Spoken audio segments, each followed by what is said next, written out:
Men and women who worked the land in the shadow of castles and manors. I promise you'll never look at your comfortable bed or refrigerator the same way again. Hey, if you're enjoying these stories, I'd really appreciate a like or subscribe. I'm curious where you're listening from, so drop a comment with your location and what time it is there.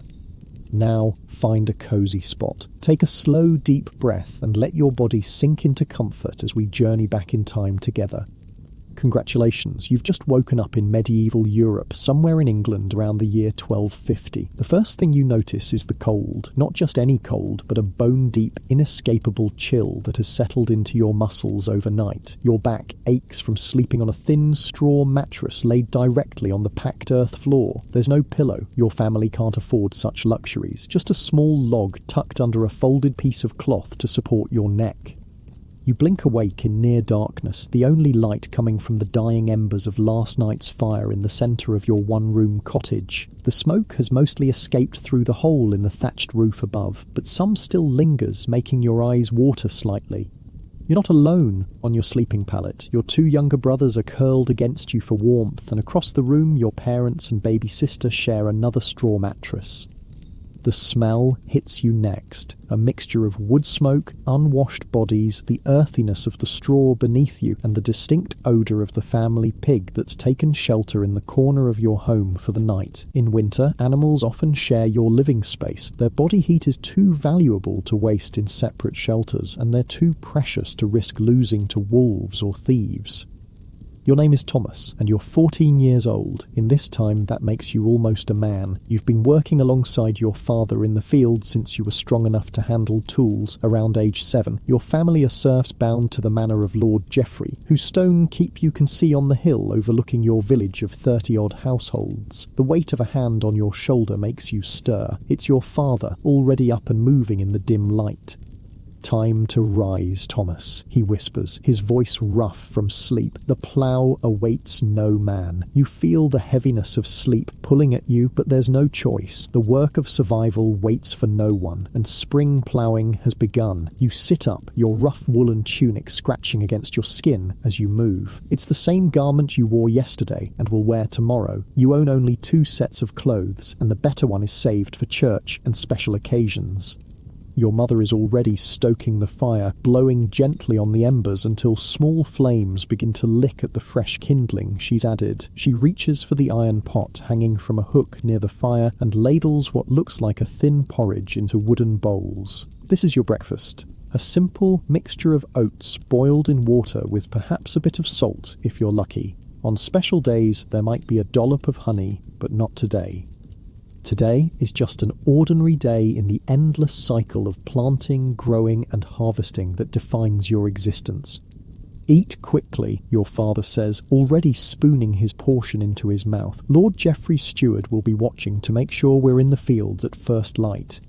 As a serf, your family doesn't own the land you live on, or even, in many ways, your own labour. You're bound to Lord Geoffrey's manor, required to work his fields for 3 days each week without pay. The rest of the time, you can work your own small strips of land, about 10 acres, allocated to your family, but even then, you must give a portion of whatever you grow to the Lord as rent.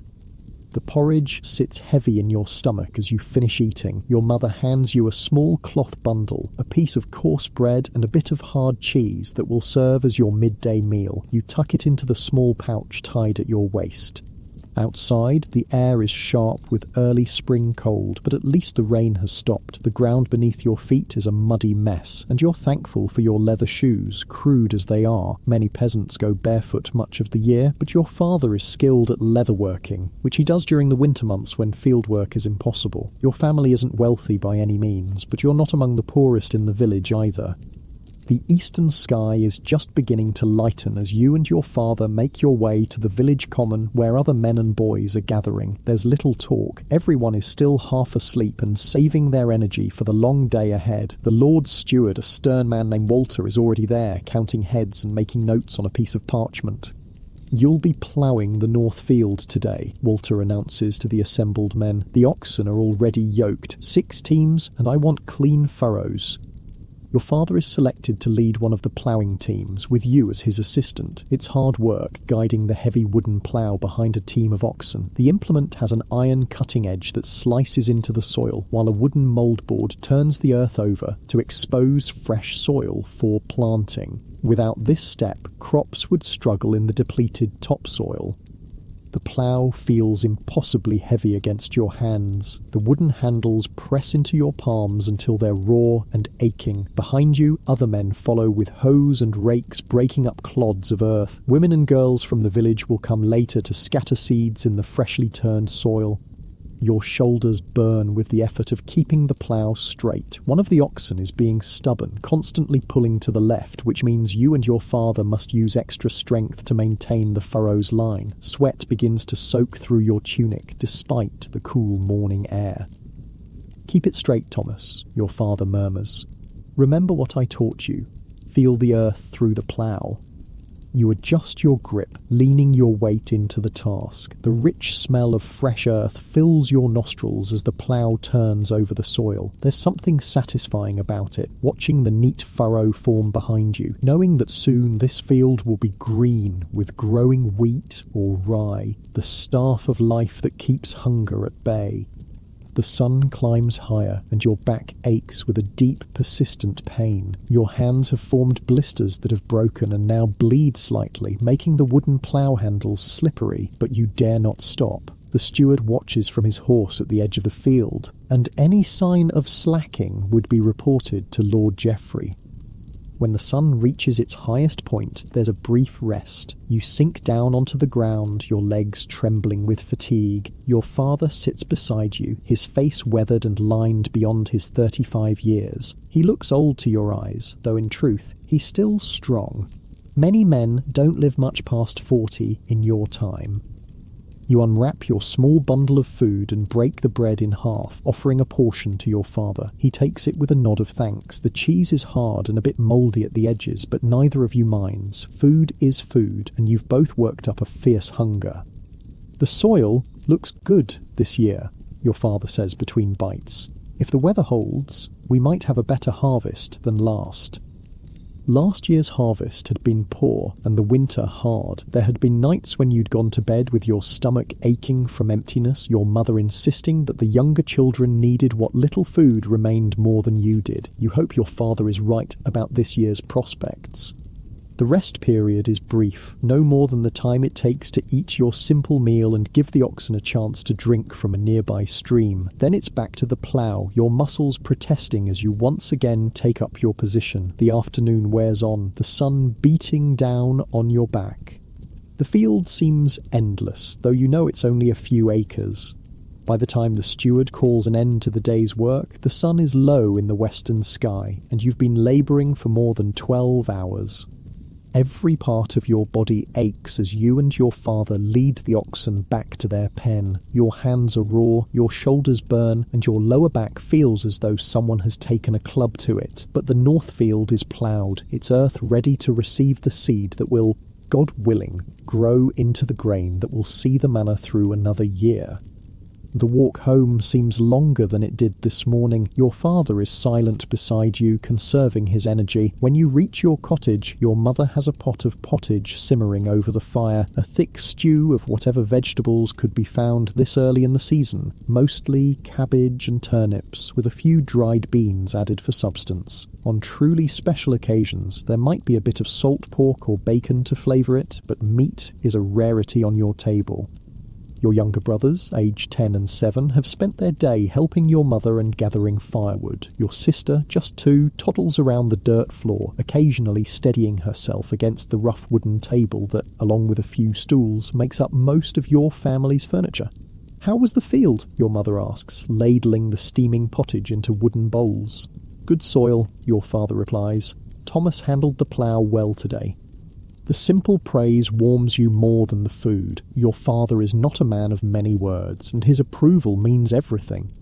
After the meal, there's still work to be done. The pig needs feeding, water must be fetched from the village well, and tools prepared for tomorrow. By the time you finally stretch out on your straw mattress, the only light is again from the fire's embers. Your body throbs with exhaustion, but there's also a sense of satisfaction. You've done your duty today, contributed to your family's survival, and fulfilled your obligation to the manor.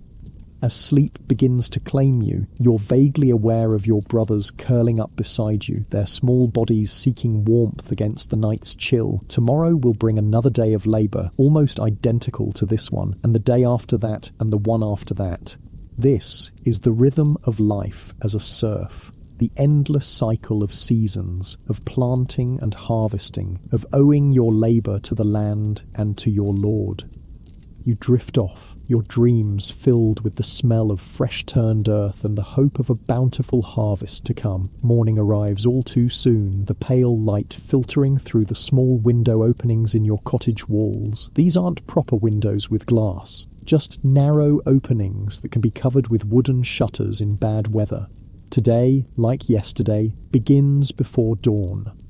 But this morning is slightly different. It's Sunday, the Lord's Day, and while there will still be work to do, animals need tending regardless of the day. You won't be in the fields. Instead, you'll attend Mass at the village church, a small stone building that sits at the centre of your community.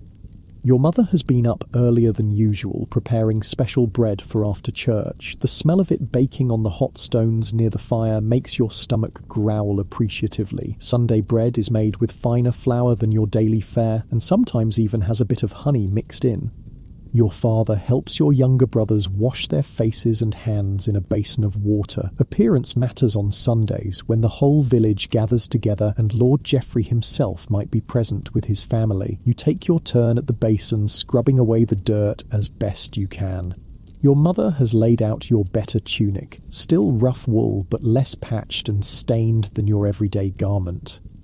The church bell begins to toll, its sound carrying across the village. Your family joins the stream of people making their way to the small stone building. Inside, the church is cool and dim, with light filtering through small, high windows. The walls are painted with bright scenes from the Bible, helping to tell the stories to those who cannot read, which is almost everyone in the village, including your family. The priest, Father Matthew, is a stern but fair man who serves not only as the village's religious leader, but also as something of a record keeper and advisor. He's one of the few literate people in your community, along with Lord Geoffrey and his family and the steward Walter. The Mass is conducted in Latin, which you don't understand, but the familiar rhythm of the service is comforting. You kneel on the hard stone floor, the cold seeping through your clothes and into your knees. Around you, the village smells different than usual. People have made an effort to wash, and some of the women have tucked sweet herbs into their clothing to provide a pleasant scent. After Mass, there's a brief period of community gathering. This is when announcements are made, news is shared, and sometimes disputes are settled. Today, Father Matthew reminds everyone that Easter is approaching and extra work will be needed to prepare the church. He also announces that 2 new babies were born in the past week, both healthy, thanks be to God, and leads a prayer for a good harvest. As your family walks home, you notice your father deep in conversation with a neighbour, their heads bent close together. "What's the matter?" you ask when you catch up to them. Your father's face is grim. William says Lord Geoffrey is planning to clear the western woodland for a new field. That's where we gather most of our firewood and forage for nuts in the fall. This is troubling news. While the Lord has every right to clear his lands, the loss of the woodland would be a serious blow to the village. Wild foods gathered from the forest, nuts, berries, mushrooms, and occasionally game, form an important supplement to your diet, especially in lean years. Can anything be done? You ask, already knowing the answer. Your father shakes his head. The land is his to use as he sees fit. We'll have to travel farther to gather what we need, that's all. It's a stark reminder of your place in the world. As serfs, you have certain rights and protections under custom and law, but ultimately the land belongs to the Lord, and his decisions can dramatically impact your life with little recourse on your part. Sunday afternoon brings a rare opportunity for rest and social gathering. The young men of the village organise a game of ball in the common field, a rough affair with few rules beyond getting a stuffed leather ball from one end of the field to the other. It's a chance to burn off energy and engage in friendly competition. You join in eagerly, your body temporarily forgetting its aches from yesterday's labour. The older men gather to discuss village matters and share a communal jug of ale, while women catch up on news and children run wild in a rare moment of freedom. These Sunday afternoons are precious breaks in the endless cycle of work. As the sun begins to lower, families drift back to their homes. There's still the evening milking to be done for those fortunate enough to own a cow, animals to feed, and preparations to make for the week ahead. Your mother sets you to chopping vegetables for tomorrow's pottage, while she mends a tear in your father's tunic. "Thomas," she says as you work side by side, "Mrs. Cooper mentioned that her daughter Emma has been asking about you." You feel your face grow warm. Emma Cooper is a year younger than you, with bright eyes and a quick laugh. You've noticed her too, though you've been too shy to say much to her directly. She's a good girl from a good family, your mother continues, a hint of a smile playing at her lips. Her father is a free tenant, not bound to the manor like us. She'd make a fine wife someday. "Mother," you protest, embarrassed. "I'm only 14. And in a few years you'll be looking to start your own household," she says matter-of-factly. "It's not too early to think about these things." Marriage isn't just about love in your world. It's a practical arrangement that brings together resources and labour. A good match can improve your family's standing and security, and your mother is right that the Coopers would be a good connection. As free tenants, they pay rent for their land, but aren't bound to it as serfs are. Their daughter would bring a small dowry and valuable skills in spinning and weaving. Before you can respond further, your father enters the cottage, bringing with him news from the men's gathering. "The bailiff says we'll be planting the east field with barley this year instead of rye," he announces. "Lord Geoffrey wants more barley for brewing ale." This news is met with mixed feelings. Barley requires more careful tending than the hardier rye, but it also fetches a better price at market. If the harvest is good, the portion your family keeps might bring in more income when sold. That night, as you lie on your straw mattress listening to the soft breathing of your brothers, your mind is full of the day's events, the hard reality of the Lord's decision about the woodland, the game of ball that left you pleasantly tired, your mother's hints about Emma Cooper, and the news about the barley planting. All of these things form the texture of your life, a life bound to the land and to the traditions and obligations of feudal society. You drift off to sleep with the comforting warmth of your brothers beside you, the familiar smell of wood smoke in your nostrils, and the knowledge that tomorrow will bring another day of labour under the spring sun. Your hands still bear the blisters from yesterday's ploughing, but they're already toughening into calluses, the badge of honour for a working man in your world. Dawn comes early, and with it, the beginning of another week of work. Monday is traditionally wash day, and while your mother and sister take charge of that task, you and your father have been assigned by the steward to repair a section of fence that marks the boundary between two of Lord Geoffrey's fields. The work is less strenuous than ploughing, but requires careful attention. The fence posts must be firmly set in the ground, and the rails secured properly to prevent livestock from pushing through. You work methodically, digging holes for new posts where the old ones have rotted, while your father splits new rails from logs using an axe and wooden wedges.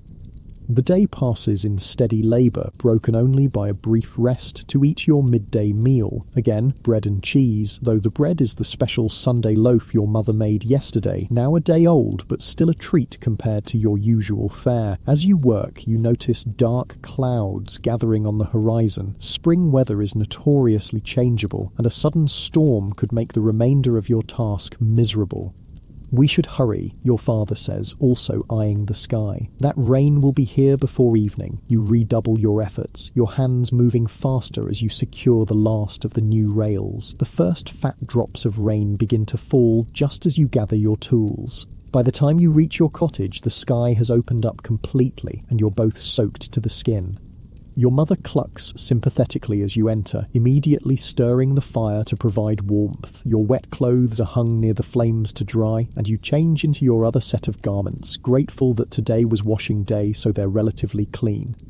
The rain drums on your thatched roof, finding a few spots where the straw has thinned, creating small drips that your mother catches in bowls. The leak spots are well known to your family, and repairing the thatch is a task scheduled for later in the spring when there's a brief lull in fieldwork. The rain is good for the newly planted fields, your father observes, always thinking of the crops. A farmer's mind is constantly attuned to the weather and its effects on growing things.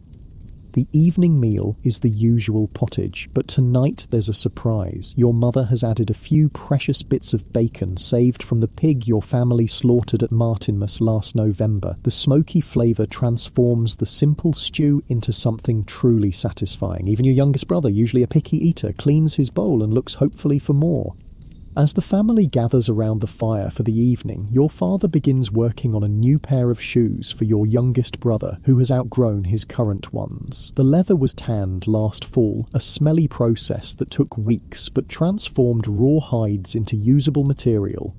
Your father's fingers move deftly, using a bone awl to punch holes through which he passes waxed thread, gradually shaping the flat leather into foot coverings. Your mother takes up her drop spindle, turning wool from your family's few sheep into thread that will later be woven into cloth. Your task for the evening is to carve a new handle for the hoe that broke last week. The wood must be shaped just right to fit the iron blade securely, while providing a comfortable grip for the user. These quiet evening hours, when the day's heavy labour is done but there's still light from the fire for indoor tasks, are when skills are passed down and stories are told. Tonight, your father recounts a tale from his own youth when a particularly harsh winter froze the village pond, solid enough to walk across. "We made sleds from barrel staves," he tells your rapt brothers, "and raced them across the ice. Your Uncle Robert was the fastest. He always won." Uncle Robert, your father's brother, died 3 winters ago from a lung sickness that swept through the village. Such losses are common in your world, where illness can take even the strongest with frightening speed. There are no doctors in your village, only the wise woman at the edge of the settlement who knows about herbs and poultices, and whose remedies sometimes help and sometimes don't. The rain continues through the night, and you fall asleep to its steady patter on the thatch above. Your dreams are filled with the smell of fresh turned earth and the sound of water bringing life to seeds nestled in the soil. Morning brings clearing skies, but mud everywhere. The village pathways have turned into streams of brown sludge that suck at your shoes as you make your way to the manor's barn, where today's work assignment will be distributed. The wet conditions mean that field work is impossible. Plowing or planting in mud would only damage both the tools and the soil structure. Instead, the steward assigns indoor tasks. You and several other young men are directed to the manor's granary, where sacks of grain saved from last year's harvest need to be turned to prevent spoilage. It's dusty, monotonous work, moving heavy sacks from one side of the storehouse to the other, but at least you're out of the mud. The granary is dark and cool, with small, high windows that let in minimal light. The smell of stored grain fills your nostrils. Not unpleasant, but distinct. Rats are a constant problem in such places, and several cats prowl the perimeter, their eyes gleaming in the shadows as they hunt for rodents. As you work, you overhear 2 older men discussing the upcoming Easter celebrations. Easter is one of the most important festivals of the year, marking not only a religious observance, but also the true beginning of spring. After the long Lenten fast, when meat, eggs and dairy are forbidden, Easter brings a welcome return to more varied and satisfying meals. "My wife's been saving eggs for weeks," one man says. "We'll have a proper feast if the weather holds for the fair." The Easter Fair is an annual event held on the manor grounds where peddlers and merchants from nearby towns set up stalls to sell goods not available in your village: spices, fine cloth, metal tools, and other luxuries. For most villagers, it's a rare opportunity to purchase something special, provided they've managed to save enough coin through the year. You've been looking forward to the fair yourself. Last harvest, you earned a few extra pennies helping the miller's family bring in their wheat. You've kept the coins carefully wrapped in a scrap of cloth, hidden beneath a loose board in your cottage. You're hoping to buy a small belt knife of your own, a practical tool that would also be something of a status symbol for a young man your age.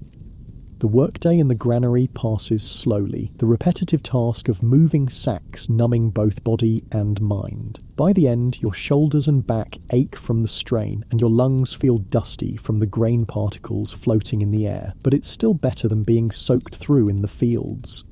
When you return home that evening, you find your mother in an unusually cheerful mood. She's been to the woods today, taking advantage of a break in the rain, and has returned with a bounty of early spring greens, tender dandelion leaves, wild garlic, and even a few precious morels, mushrooms that appear briefly in spring and are prized for their flavour.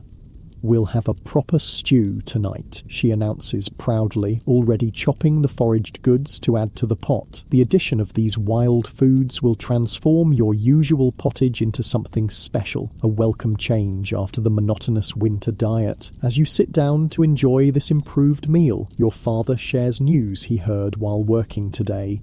"There's word that Lord Geoffrey's daughter is to be married this summer," he says between bites, "to the son of Lord Pembroke from the next county. Such alliances between noble families are important events that can affect everyone on the manor. A favourable marriage could bring prosperity through new trade connections or political advantages. An unfavourable one might lead to conflict or increased demands on the peasantry to fund lavish wedding celebrations."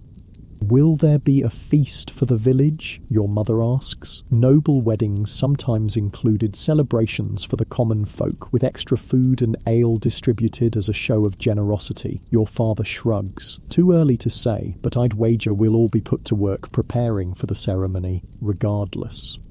As the evening deepens into night and the fire burns low, you find yourself thinking about the contrasts in your world. The daughter of Lord Geoffrey will bring a substantial dowry to her marriage: land, money, fine clothes, and household goods. Her wedding will be a lavish affair with musicians, elaborate foods, and guests from far and wide.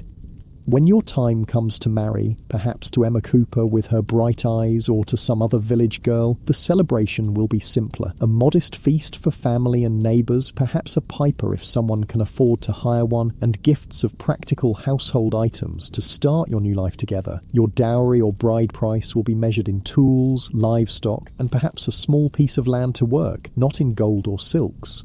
Yet both marriages, noble and common, serve the same essential purposes in your society, creating alliances, ensuring the continuation of family lines, and establishing new households that will contribute to the community's survival. These thoughts follow you into sleep, where your dreams mix the familiar rhythms of village life with vague visions of the wider world beyond, a world you've heard about in travellers' tales but may never see for yourself. Another day dawns, another link in the endless chain of seasonal work that defines your existence. The ground has dried somewhat after yesterday's rain, and field work resumes. Today, you join a group spreading manure on the newly ploughed fields, perhaps the least pleasant task in the agricultural calendar, but vital for maintaining soil fertility. The manor's muck heap has been accumulating all winter, a mixture of animal droppings, household waste, straw, and ashes. Now, this decomposed matter must be spread evenly across the fields before planting. You use a wooden fork to lift the smelly substance into a handcart, which is then wheeled to the field and dumped in small piles that others spread with rakes and hoes. The smell is overwhelming, especially as the sun warms the air. Flies buzz around your head, occasionally landing on your sweaty skin. You breathe through your mouth as much as possible, trying to ignore the stench that seems to permeate everything, including your clothes and hair. Despite the unpleasantness, there's no denying the importance of this work. The manure will help ensure a better harvest, and a better harvest means more food for everyone, including your family's share after the Lord has taken his portion and the church its tithe. As you work, you notice Emma Cooper among the group of women and girls spreading the manure piles with rakes. She catches your eye and smiles briefly before returning to her task. The simple interaction sends a flutter through your chest, and you find yourself working with renewed energy, occasionally stealing glances in her direction. During the midday break, you sit with your back against a hedgerow, chewing your bread and cheese. To your surprise, Emma comes to sit nearby, along with her younger sister and another girl from the village. "Hello, Thomas," she says, her voice carrying just a hint of shyness. "Mother says your family's sheep had twins this spring." 3 sets, you confirm, proud of this small prosperity. Your family keeps only a small flock, just 6 ewes and a ram, but multiple births mean more wool for spinning and weaving, and perhaps an extra animal to sell at market or butcher for meat.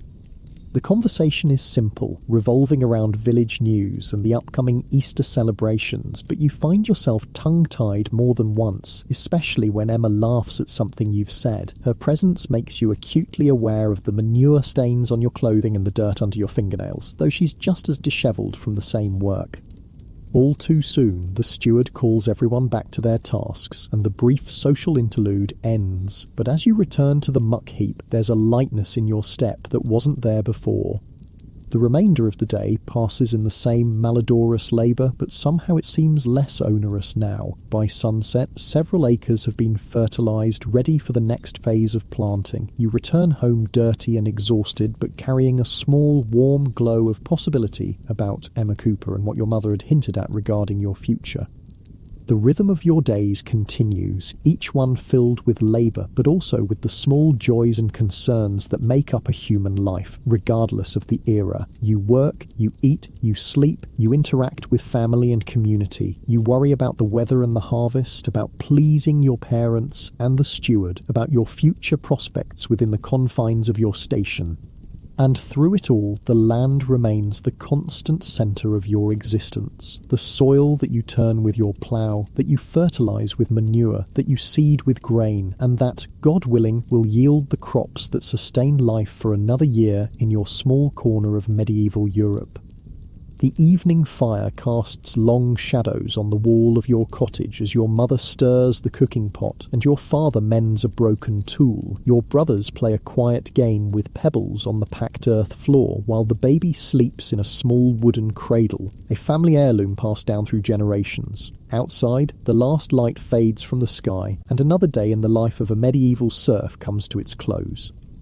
Your eyelids grow heavy as you stretch out on your straw mattress, the familiar scratchy texture now a comfort rather than an irritation. Tomorrow will bring new tasks, new challenges, and perhaps new possibilities. But for now, sleep beckons, carrying you away from the harsh realities of your medieval existence into dreams that know no boundaries of time or station. The weeks pass in a steady rhythm of labour and rest, the days growing longer as spring deepens towards summer. The fields that you and the other villagers ploughed and fertilised are now showing the first tender shoots of barley and rye, delicate green lines against the dark soil. In the strips of land allocated to your family, your mother has planted vegetables, onions, garlic, cabbages and turnips that will supplement your diet through the coming months. The air feels different now, carrying the scent of growing things and warm earth rather than the damp chill of early spring. Your days follow the sun, beginning at first light and ending when darkness makes work impossible. The church bells mark the hours of prayer. Prime at dawn, terce in mid-morning, sext at noon, none in mid-afternoon, vespers at sunset, and compline before bed, providing structure to each day's labour.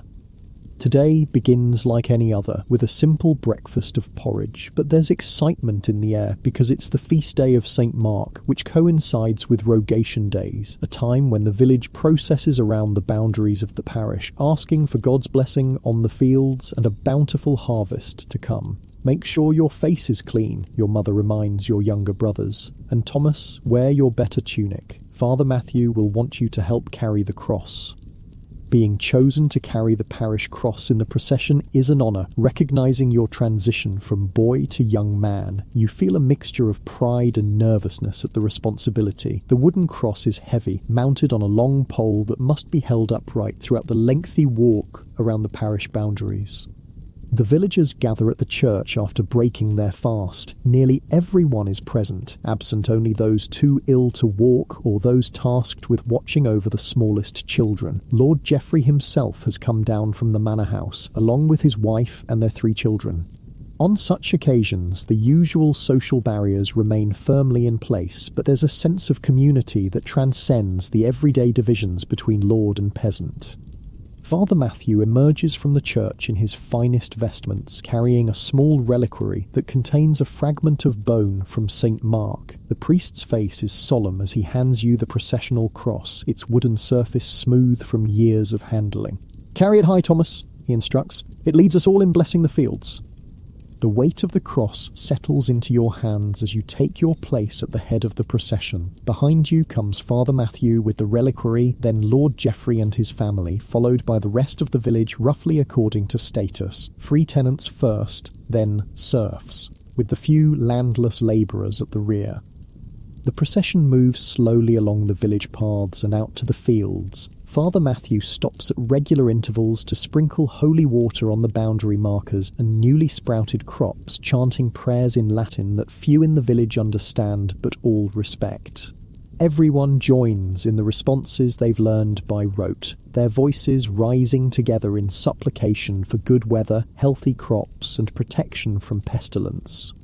The sun climbs higher as you walk and the cross grows heavier in your hands. Your shoulders begin to ache, but you dare not falter or show weakness. This is part of becoming a man in your community, demonstrating that you can bear burdens with dignity and endurance. The circuit of the parish takes several hours, winding through fields and pastures along the edge of the woodland and past the small stream that provides water for the village. At each significant boundary point, everyone stops while Father Matthew performs a brief blessing. These pauses give you a chance to shift the cross slightly, easing the strain on your muscles. You notice Emma Cooper watching you from her place in the procession. When your eyes meet, she offers an encouraging smile. Her father, John Cooper, is one of the village's free tenants, not bound to the manor like your family, but paying rent directly for his land. The Coopers' slightly higher status makes them desirable connections, which is partly why your mother has been hinting at a possible match. When the procession finally returns to the church, your arms feel like lead and there's a dull ache between your shoulder blades. But you've completed your duty without complaint, and you can see approval in your father's eyes as you carefully return the cross to its stand inside the church. The religious observance is followed by a rare moment of communal celebration. Tables have been set up on the village green, laden with food that each household has contributed according to their means. Your mother has baked a special bread flavoured with herbs from her garden, while other families have brought cheese, early vegetables, and small barrels of ale. Lord Geoffrey has provided a roasted pig, a luxury that brings excited murmurs from the gathered villagers. "The Lord is generous this year," your father comments quietly as you find places to sit on the grass. Perhaps the wedding plans for his daughter put him in good spirits. The feast is a welcome break from your usual fare. The pork is rich and flavourful, the fat melting on your tongue. There's bread and cheese in abundance, and even a bit of honey to sweeten the experience. The ale flows freely, though as a youth you're expected to drink sparingly. The adults become merrier as the afternoon progresses, their laughter growing louder, their movements less restrained. Music adds to the festive atmosphere. Wat the Miller plays a simple wooden flute, while his son accompanies him on a small drum. The tunes are lively, encouraging people to dance despite their everyday weariness. You watch as several village girls, including Emma, form a circle and move in time to the music, their usual reserve melting away in the joy of the moment. "Go on," your mother nudges you with her elbow. "Ask Emma for a dance. It's expected on feast days." Your face grows warm at the suggestion, but the special nature of the day gives you courage. You approach the circle of dancing girls, waiting for a natural pause in the music before catching Emma's eye. "Would you like to dance?" you ask, your voice cracking slightly with nervousness.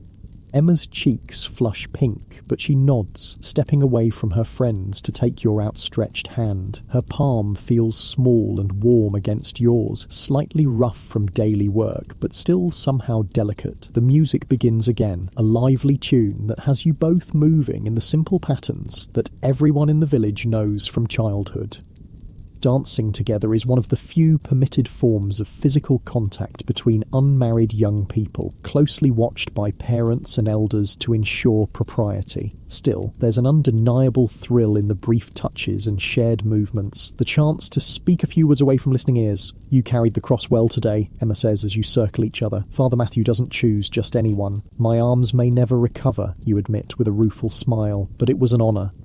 "My father says you're skilled with the plough for someone your age," she continues. "He notices such things." This indirect compliment from John Cooper means more than you can express. A father would not encourage his daughter's interest in a young man he didn't consider worthy or promising. Despite the difference in your family's status, there might truly be a possibility for a match in the future. The dance ends too soon, and Emma returns to her friends while you rejoin your family. Your younger brothers tease you mercilessly about your red face, but your mother looks pleased, and even your father gives an approving nod.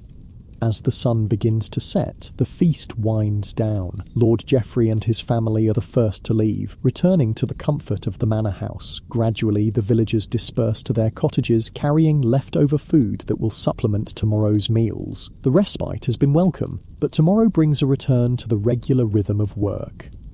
Back in your cottage, the family settles around the fire as darkness falls. Your father uses the mellow mood following the feast to speak of serious matters. "Lord Geoffrey's steward stopped me today," he says, his voice low. "There's to be an increase in our labour service. 4 days a week now, instead of 3. At least until the wedding preparations are complete." Your mother's face tightens with concern. 4 days? When will we tend our own strips? The barley needs weeding, and the peas will soon need stakes. "We'll manage," your father says firmly. "We have no choice. The Lord's daughter marries in August, and there's much to be done. Extra hunting for meat, gathering herbs and flowers, cleaning and preparing the great hall. Every family on the manor must contribute. This is the reality of your existence as serfs. While custom and tradition provide some protection against arbitrary demands, ultimately your labour belongs to Lord Geoffrey. An increase in service days means less time to work your family's land, which could mean less food on your table come winter. But complaint is futile and potentially dangerous. The manor court, where disputes are settled, is presided over by the Lord himself or his steward. "Thomas and I will take the extra day at the manor," your father continues. "You and the boys can manage our strips, Agnes. We'll work our own land in the evenings if needed." Your mother nods, though her expression remains troubled. As a farmer's wife, she's no stranger to hard work, but the additional burden will fall heavily on everyone in the family. Sleep comes quickly that night despite the concerning news. The combination of the long procession, the rich food of the feast, and the dancing has left you pleasantly exhausted. Your dreams are a mixture of Emma's smile and the weight of the processional cross, symbolic, perhaps, of the intertwined promise and burden that life holds for a young man in your position. The next morning arrives with a misty dawn. Your body aches from yesterday's exertions, but there's no time to coddle sore muscles. Today marks the beginning of the increased labour service, and the steward will be watching closely to ensure everyone fulfills their obligation. Breakfast is hasty. A piece of bread dipped in ale, eaten while standing. Your father is unusually quiet, his mind clearly occupied with concerns about the coming weeks. As you leave the cottage together, he places a hand on your shoulder. "Keep your head down and work hard," he advises. "Don't give the steward any reason to single you out. These are difficult times and we must be careful." The warning seems excessive. You've always been diligent in your work, but something in your father's tone makes you pay attention. There's an undercurrent of tension in the village that you don't fully understand, whispers among the adults that cease when younger ears come within range. Today's assignment is clearing brush and fallen branches from the woodland path that leads to the neighbouring manor. Lord Pembroke's family will use this route when they come for the wedding, and Lord Geoffrey wants to make a good impression. It's physically demanding work, but not unpleasant. The woods are cool and fragrant with the scent of moss and new growth, a welcome change from the open fields. You work alongside men from several families, including John Cooper. He's a solidly built man in his 40s with a reputation for fairness and hard work. As a free tenant, he could have sent his son in his place for this labour, but he's chosen to come himself. This is not unusual. Free tenants often work alongside serfs for communal projects, maintaining the social bonds that help the village function as a unit, despite differences in status. During a brief rest, when the steward has moved further down the path to check on other workers, John Cooper approaches you. "You've got a good strong back, Thomas," he observes, offering you a drink from his water skin and a level head from what I've seen. "Thank you, sir," you respond, careful to show proper respect to an elder and a man of higher standing. John studies you thoughtfully. "Your father's taught you well. How old are you now? 14? "Yes, sir. 15 come Michaelmas," he nods, seeming satisfied with this information. A good age, old enough to be thinking about the future. He pauses, then adds, "Emma mentioned you danced well yesterday." Your face grows warm at this direct reference to his daughter. "She's very kind to say so." A hint of a smile crosses John's weathered face. "Kind? Yes, but not given to empty flattery." He hands you back the water skin. "We should return to work before Walter notices our idleness." The conversation is brief but significant. John Cooper has deliberately sought you out, assessed you, and made an indirect reference to his daughter in the careful social dance of your community. This is tantamount to an expression of interest in a potential future connection between your families. The remainder of the day passes in hard physical labour, but your spirits are buoyed by the interaction with John Cooper. When you return home, dirty and exhausted, you mention the conversation to your father as you both wash your hands and faces in a basin of water your mother has prepared. "He's taking your measure," your father confirms, his expression a mixture of pride and caution. "But don't let it go to your head. John Cooper has options for his daughter, and these things take time." "Emma's not even 14 yet," your mother adds practically. "There's no hurry for either of you, but it's good that her father sees your worth." The matter is left there, but you notice your parents exchanging meaningful glances when they think you're not looking. A good marriage connection is important for everyone in the family, potentially improving your collective prospects and standing within the community. Dinner that night is simple but satisfying. A pottage of peas and onions flavoured with a small piece of salt pork accompanied by coarse bread. There's a sense of normalcy in the familiar routine of the evening meal, the family gathered around the fire, each person recounting the events of their day. Your younger brother Will, who's 10, proudly describes helping your mother weed the vegetable garden. 7-year-old Peter has spent his day gathering kindling in the woods under the supervision of an older neighbour boy. Even your little sister Mary, barely 2, babbles excitedly about the chicken she helped feed, though only a few of her words are intelligible. These quiet family moments are the foundation of your existence, the simple pleasures and connections that make the hardships bearable. Despite the increased labour obligations, despite the uncertainty of the harvest to come, there is stability in the knowledge that you belong here, that your place in the world, though humble, is secure. As the days pass, spring fully gives way to summer. The fields transform from bare earth to lush green, the crops growing visibly with each passing week. The increased labour service continues, but your family adapts, working longer hours on your own land when you can. Your mother and brothers take on more responsibility for tending your strips while you and your father fulfil the obligation to Lord Geoffrey.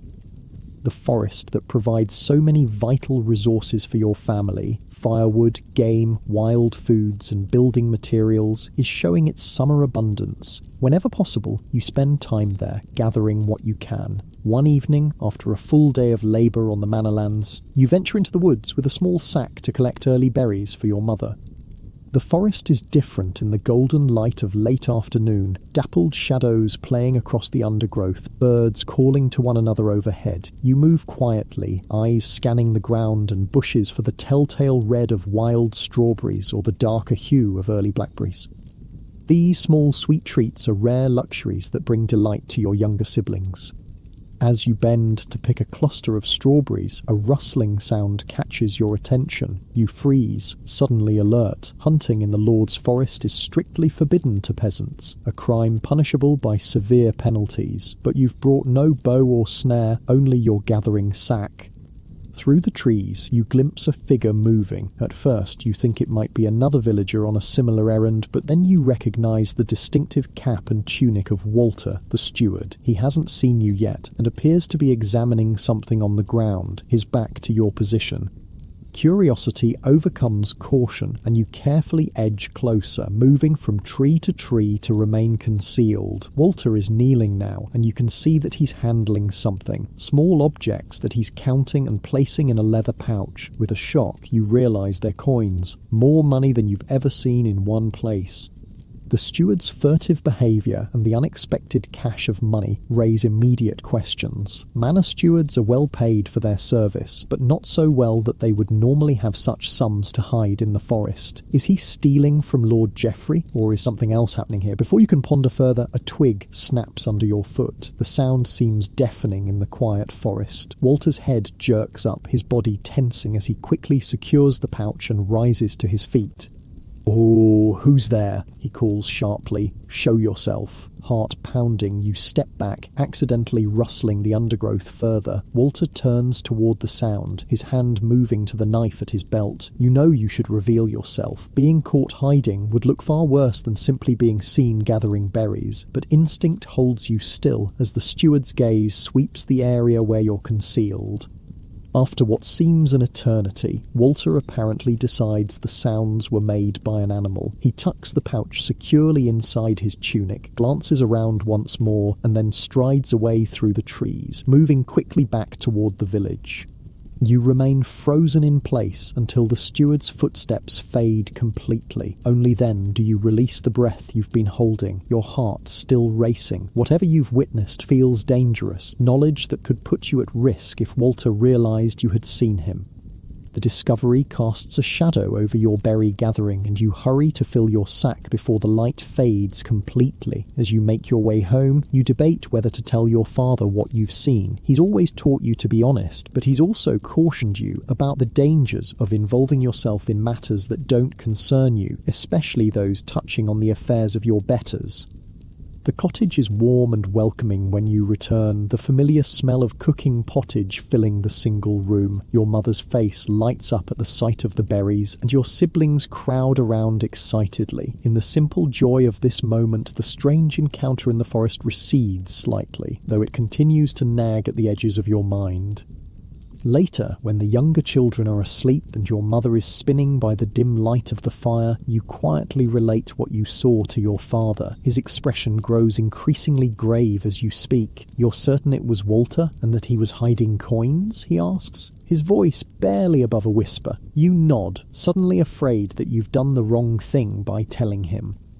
Your father is silent for a long moment, staring into the embers of the fire. Finally, he sighs heavily. "Listen to me carefully, Thomas. You must never speak of this to anyone else. Not your brothers, not your friends, and especially not to Emma or her father. Do you understand?" "But what does it mean?" you ask, confused by his reaction. "Is Walter stealing from Lord Geoffrey?" "It's not our place to question the steward's actions," your father says firmly. "Whatever Walter is doing, it could be dangerous for us to know about it. The best thing, the only thing we can do is pretend you saw nothing." "Your father is right," your mother interjects, her hands never pausing in their work with the spindle. "In matters between the Lord and his servants, a wise serf keeps his eyes down and his mouth shut. Their caution troubles you, but you trust their judgment. Life as a serf requires careful navigation of the power structures that control your existence. Drawing attention to yourself by questioning the actions of someone like Walter could have serious consequences for your entire family." That night, as you lie on your straw mattress listening to your brother's soft breathing, the image of the steward counting coins in the forest plays through your mind. There's a wider world of intrigue and politics that exists above your station, affecting your life in ways you only dimly understand. It's a sobering reminder that for all the security your position provides, it also keeps you vulnerable to the decisions and actions of those with power over you.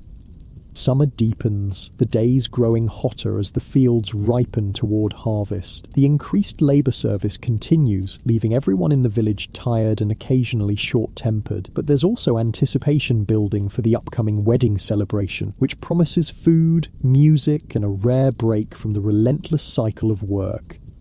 Your encounter with Walter in the forest gradually fades from immediate concern, though you notice your father watching the steward more carefully during work assignments. Walter, for his part, shows no sign of suspecting that his secret activities have been observed. Life continues in its established patterns, the rhythm of the agricultural year pulling everyone along in its inexorable flow. One evening, as you return from helping your father repair a broken fence on your family's strip of land, you notice a stranger speaking with Father Matthew outside the church. The man's clothes mark him as neither peasant nor noble, but something in between. Perhaps a merchant or a skilled craftsman from a nearby town. He gestures animatedly as he speaks, while the priest listens with a serious expression. Your curiosity is piqued, but you know better than to linger obviously or approach too closely. Strangers in the village are uncommon enough to generate interest, but village gossip will soon reveal the man's purpose if it concerns the community. Sure enough, at dinner that night your mother has news. Agnes from the bakehouse says the man talking to Father Matthew is a stonemason from Lincoln, she reports as she serves the pottage. Come to discuss repairs to the church roof before winter. Lincoln, your father repeats, impressed. That's 3 days' journey at least. The church roof must be worse than it looks. Apparently, Bishop Hugh is providing funds for repairs to several parish churches in the diocese, your mother continues, clearly pleased to be sharing interesting information. Father Matthew has been petitioning for help since last winter's storms damaged the bell tower. This is welcome news for the village. A sound church building is important not just for worship but for community gatherings, especially during the winter months when the thick stone walls provide shelter from the elements. The presence of a skilled stonemason also presents potential work opportunities for some villagers as labourers, carrying materials and assisting with the construction. Do you think Lord Geoffrey will reduce our service days when the mason needs help? You ask hopefully.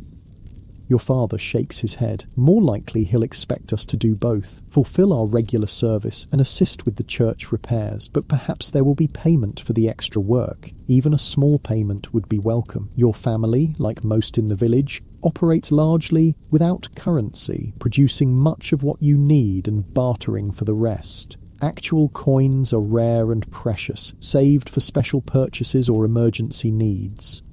As you drift off to sleep that night, your thoughts are a mixture of the day's events and plans for tomorrow. The changing seasons bring shifting patterns of work and opportunity, each with its own challenges and rewards. Summer's abundance is accompanied by long hours of labour under the hot sun, but winter's rest comes with the threat of cold and hunger if the harvest is insufficient.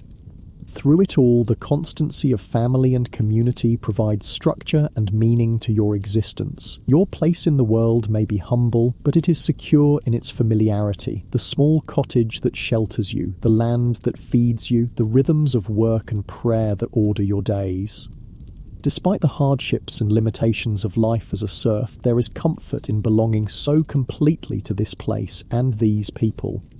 Tomorrow will bring another day of service to the manor, another step in the cycle that has sustained your ancestors for generations and will, God willing, continue to sustain you and your descendants for generations to come. With this thought, you surrender to sleep, your body relaxing into the familiar embrace of the straw mattress as the night deepens around your family's cottage. Summer unfolds in a tapestry of greens and golds, the landscape transformed by growing crops and wild abundance. The days stretch long, with first light appearing before you rise and dusk lingering well after your evening meal. This extended daylight means extended working hours. From dawn until the light fails, your hands and back are engaged in the constant labour that defines a serf's existence. The barley in Lord Geoffrey's fields stands waist-high now, the heads beginning to form and swell with grain. In your family's strips, the vegetables are thriving under your mother's careful tending. Cabbages forming tight heads, onions pushing up through the soil, peas climbing their stakes. The promise of food is everywhere, though the critical harvest still lies ahead, and much could go wrong before the crops are safely gathered. Work on the manor continues at an increased pace. With Lord Geoffrey's daughter's wedding approaching in August, there are endless preparations. You've been assigned to a group building additional tables and benches for the feast using timber from the manor woodland. It's satisfying work compared to some tasks, allowing you to use the woodworking skills your father has taught you over the years.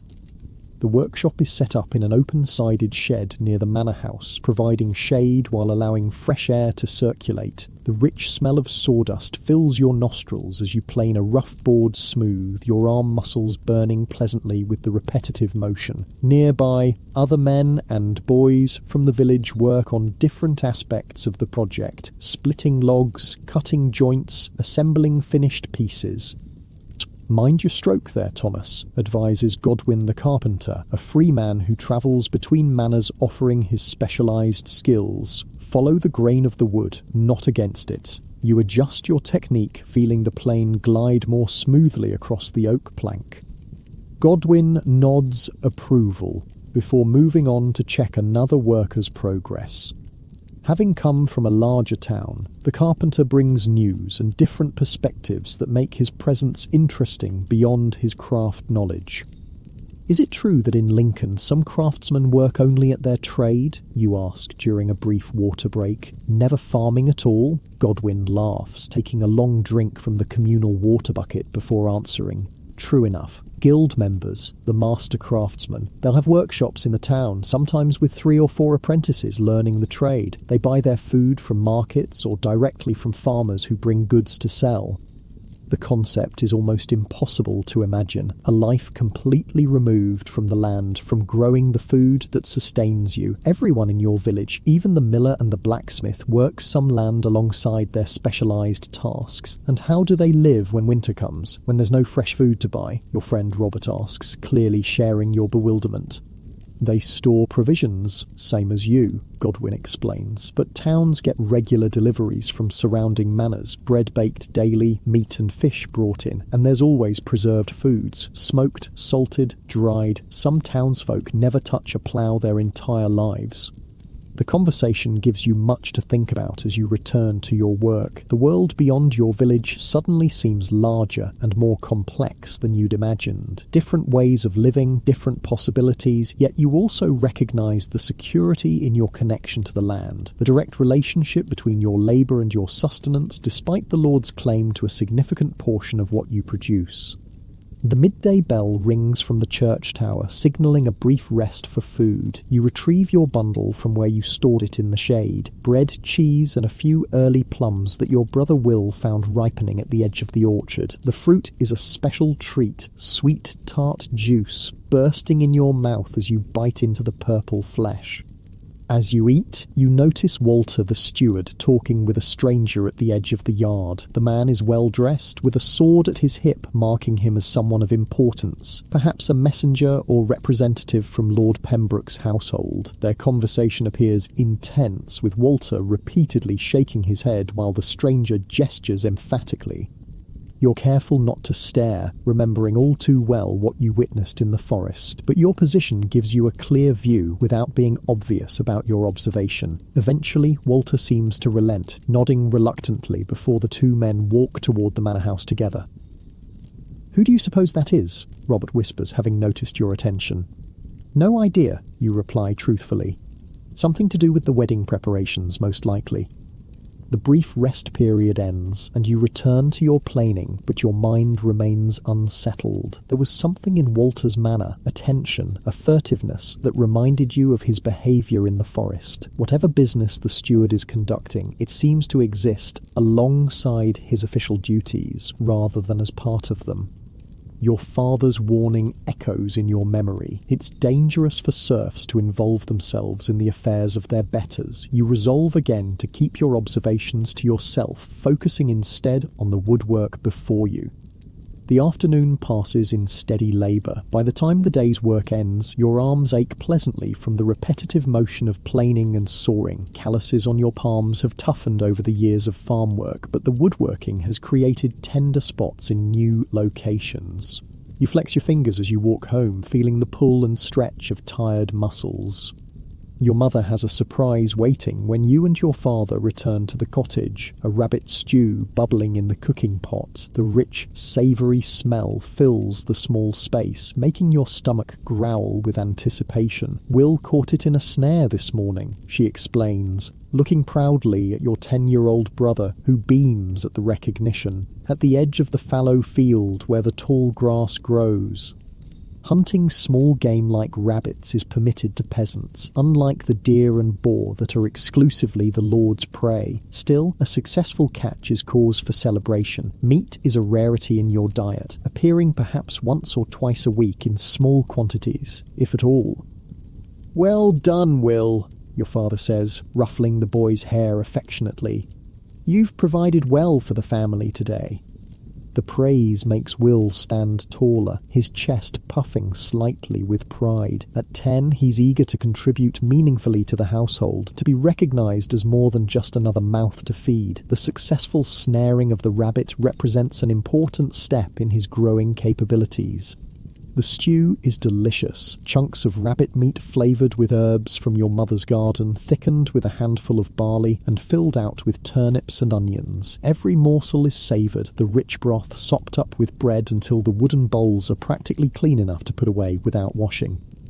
After the meal, your father shares news he heard during the day's work. The mason from Lincoln has hired 4 men from the village to help with the church repairs, he says, paying actual coin for the labour, not just credit at the alehouse. "Who's been chosen?" your mother asks, already working on mending a tear in Peter's tunic as she sits by the fire. Hugh the blacksmith's son, for one, strong back on that boy, 2 of the Atwell brothers, and old Cedric, surprisingly. "Cedric?" Your mother raises an eyebrow. He must be 50 if he's a day. Apparently, he has experience from when they built the bridge at Thornford, knows how to mix mortar properly. Your father stretches his tired shoulders. The work begins after the harvest. 4 weeks of labour with food provided and 2 pennies a day. The amount seems princely to your ears. 2 pennies a day would mean nearly a shilling a week, enough to buy a good wool cloak or several pairs of shoes with money left over. "Could I be considered for such work?" you ask, trying not to sound too eager. Your father gives you an appraising look. "Perhaps. You're young yet, but strong enough, and you've shown good skill with the woodworking." He pauses. "I'll speak to Father Matthew when the time comes, if you wish it."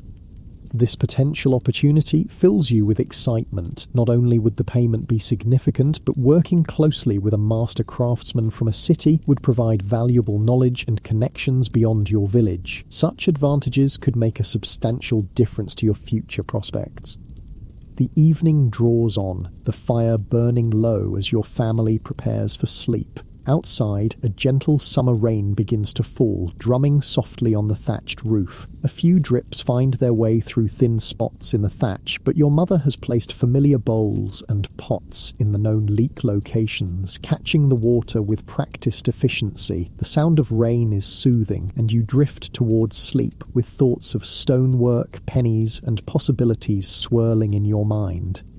The following weeks bring a steady progression toward harvest time. The labour on wedding preparations continues alongside the regular work of maintaining fields and animals. Your muscles grow accustomed to the varied tasks, developing different strengths and tolerances. The calluses on your hands thicken, your skin tanning dark where exposed to the sun. One particularly hot afternoon, while cutting reeds from the village pond for fresh thatch, you spot Emma and several other girls washing clothes at the pond's edge. The sight is common enough. Laundry is a regular chore that brings village women and girls to the water at least weekly. But today, something catches your particular attention.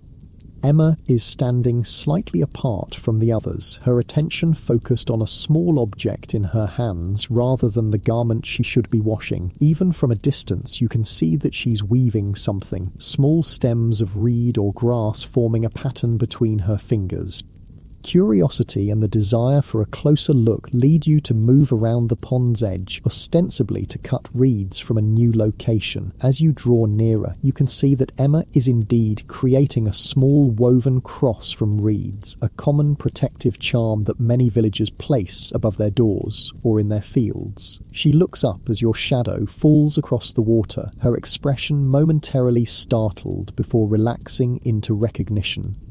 "Thomas," she acknowledges with a small nod. "The reeds are good on this side." "They are," you agree, gesturing with your cutting knife to the tall stems growing densely at the water's edge. Then, nodding toward her handiwork, you add, "That's finely made." A slight blush colours her cheeks. "Thank you. It's for our new calf. Mother says it will help it grow strong." The Cooper family's cow had given birth just last week, an important event for any household, as a healthy calf represents future milk, cheese, and eventually meat, or a valuable animal to sell or trade. "I'm sure it will help," you respond, genuinely appreciative of both the skill in her weaving and the sentiment behind it. Protection for livestock is taken very seriously. Animals represent such a significant investment of resources that their loss can be devastating to a family. Emma tucks the finished cross into her pocket and picks up the shirt she'd been neglecting. "Father says you're doing well with the wedding preparations. He saw the tables you helped build." The mention of John Cooper's approval sends a warm feeling through your chest. "Godwin, the carpenter, has been teaching us proper joining techniques. It's interesting work." Your conversation is interrupted by a call from one of the other girls, reminding Emma that the laundry won't wash itself. With an apologetic smile, she returns to her task and you to yours. But the brief interaction leaves you with a pleasant sensation that lingers through the remainder of the afternoon. That evening, a commotion in the village centre draws everyone from their cottages. A group of travellers has arrived, pilgrims on their way to the shrine of St Thomas Becket at Canterbury. They're a mixed company of about a dozen people, some clearly wealthy, others of more modest means, all united in their religious journey. Father Matthew has offered them the church porch for shelter overnight, and villagers are contributing what food they can spare to welcome the travellers. Such visits are infrequent but highly valued, bringing news, stories, and a connection to the wider world beyond your isolated community. Your family joins others gathering around the visitors as they eat their evening meal in the churchyard. One man, dressed in the simple robes of a monk, is particularly eloquent, describing cities and castles he's seen on his travels. The children sit wide-eyed as he speaks of London, with its stone bridge spanning the great River Thames, shops and houses built directly on the bridge itself, and more people than could be counted in a day. "And the king's palace," the monk continues, "with halls so vast that hundreds of nobles can feast together, and tapestries covering walls from floor to ceiling, showing great battles and biblical scenes. It's difficult to imagine such splendour. The grandest building you've ever seen is Lord Geoffrey's manor house, with its stone lower storey and timber upper floor. The idea of structures many times larger, filled with luxuries beyond comprehension, seems almost like a fairy tale." Another pilgrim, a merchant's wife by her dress, distributes small wooden tokens bearing the image of St Thomas to the village children. These humble objects, touched to the actual shrine on a previous pilgrimage, are believed to carry a small portion of the saint's blessing. Your brother Peter receives one, clutching it reverently in his small hand as though it were made of gold rather than simple wood. The evening extends longer than usual, with Father Matthew permitting the special occasion to delay the normal rhythm of sleep that follows sunset. Lanterns and torches illuminate the gathering as stories continue to be shared. Your father engages one of the pilgrims in conversation about conditions on the roads and in the towns they've passed through, gleaning practical information amid the more colourful tales. When you finally return home to sleep, your mind is alive with images of distant places and different ways of living. The monk's descriptions have expanded your understanding of the world, making you acutely aware of how small and limited your experience has been thus far. Yet rather than creating dissatisfaction, the stories have sparked curiosity and a sense of connection to something larger than your immediate surroundings. As July progresses toward August, the fields of barley and rye begin to turn from green to gold, signalling the approach of harvest time. The pace of work intensifies further, with preparations happening on multiple fronts: the wedding celebration, the church repairs, and most importantly, the gathering of crops that will sustain the community through the coming year. The weather becomes a constant topic of conversation and concern. Too much rain now could flatten the standing grain or cause it to rot. Too little could make the ground hard and difficult to work when it's time to prepare the fields for the next planting. Every morning faces turn skyward, assessing clouds and wind direction with the expertise born of generations depending on nature's cooperation.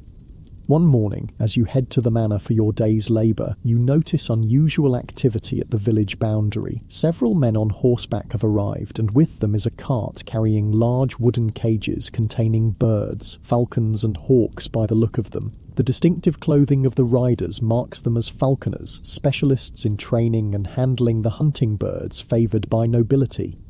Lord Geoffrey himself has come down from the manor house to greet the newcomers, his excitement evident even from a distance. Falconry is a passion among the noble class, a sport that combines the thrill of the hunt with the display of wealth and status that trained hunting birds represent. You keep a respectful distance, but can't help slowing your pace to observe the beautiful creatures. Their keen eyes and proud bearing command attention, even confined as they are in the travelling cages. These birds will likely play a role in entertaining Lord Pembroke and his household during the wedding festivities, showcasing Lord Geoffrey's status as a host. Walter the steward catches you watching and barks an order to continue to your assigned work. There's something different in his manner today, a nervous energy that manifests as increased harshness toward the manor workers. Everyone feels it, exchanging glances when the steward's back is turned, but no one dares comment openly. Your task today is harvesting early pears from the manor orchard. These summer fruits ripen before the main harvest begins and are considered a delicacy for the Lord's table. The work requires care. Each pear must be picked at perfect ripeness, with stems intact and skin unblemished. You climb carefully among the branches, placing each fruit gently in the basket slung across your body. From your elevated position in the tree, you have a good view of the manor yard, where preparations for the wedding continue at an increasingly frantic pace. Servants from the manor house scrub the exterior steps with sand and vinegar to brighten the stone. Others hang colourful banners from poles set around the main entrance. The falconers are establishing their birds in a temporary mews constructed near the stables. Amid all this activity, you notice Walter in what appears to be a heated discussion with the same well-dressed stranger you observed before. Their conversation takes place partially concealed behind the brewhouse, but their gestures indicate disagreement. At one point, the stranger grabs Walter's arm, only to have the steward pull away sharply, his face contorted with anger or fear. It's difficult to tell from a distance. The encounter ends with Walter stalking away toward the manor house while the stranger remains in place, his posture rigid with what seems to be frustration. After a moment, he too departs, heading not toward the main buildings but toward the path that leads to the village. Your attention is pulled back to your immediate task when a voice calls up from below the tree. "Those pears won't pick themselves, Thomas. It's Robert who's been assigned to collect the filled baskets and carry them to the manor kitchen, and I've no desire to stand in this heat all day waiting for you to finish daydreaming." You return to your work with renewed focus, but the scene you witnessed has added to your growing sense that something unusual is happening within the manor's affairs, something that may eventually affect the village and its inhabitants, including your family. By midday, the heat has become oppressive. The air feels thick and still, the sun beating down mercilessly from a cloudless sky. Your tunic clings to your back, soaked with sweat, and your throat is parched despite regular drinks from the water bucket provided for the workers. When the bell sounds for the midday rest, there's a collective sigh of relief. Everyone seeks whatever shade is available, under trees, against north-facing walls, beneath the eaves of buildings. You find a spot beneath a large oak at the orchard's edge, gratefully sinking onto the cooler ground in its shadow. You've just unwrapped your midday food: bread, a small piece of cheese, and a couple of the pears that were deemed too ripe or slightly damaged for the Lord's table, when you notice Emma approaching. She carries a covered basket, and her face is flushed from the heat. "My mother sent me with extra water for the orchard workers," she explains, lifting the cloth to reveal several stoppered jugs. She says this heat will drain the strength from a man faster than the hardest labour. The thoughtful gesture is typical of the Cooper household, small kindnesses that maintain goodwill within the community while subtly reinforcing their slightly higher status. You accept a drink gratefully, the water tasting sweeter for Emma's presence. "Will you sit a moment?" you ask, gesturing to the shaded ground beside you. "You must be hot from walking in this sun." She hesitates, glancing around to ensure propriety. Unmarried young people are expected to maintain certain social distances, especially when unaccompanied by family members, but the public setting and the exceptional heat seem to justify the brief rest, and she settles carefully on the grass, smoothing her skirt around her knees. "Father says the barley will be ready for harvest within the week," she comments, accepting a piece of the ripe pear you offer. "Earlier than usual."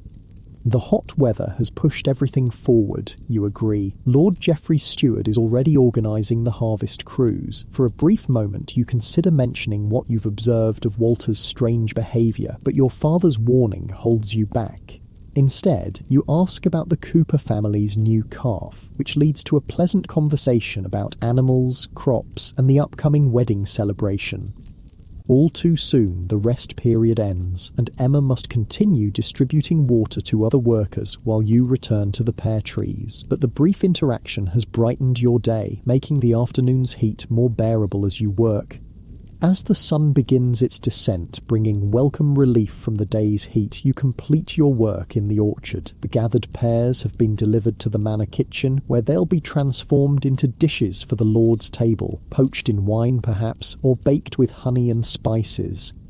Walking home, you pass the village green, where several children are playing a game with a ball made of leather scraps stuffed with wool. Among them is your brother Peter, his face alight with the simple joy of play after completing his day's chores. You pause to watch for a moment, remembering when your own days contained more time for such carefree activities.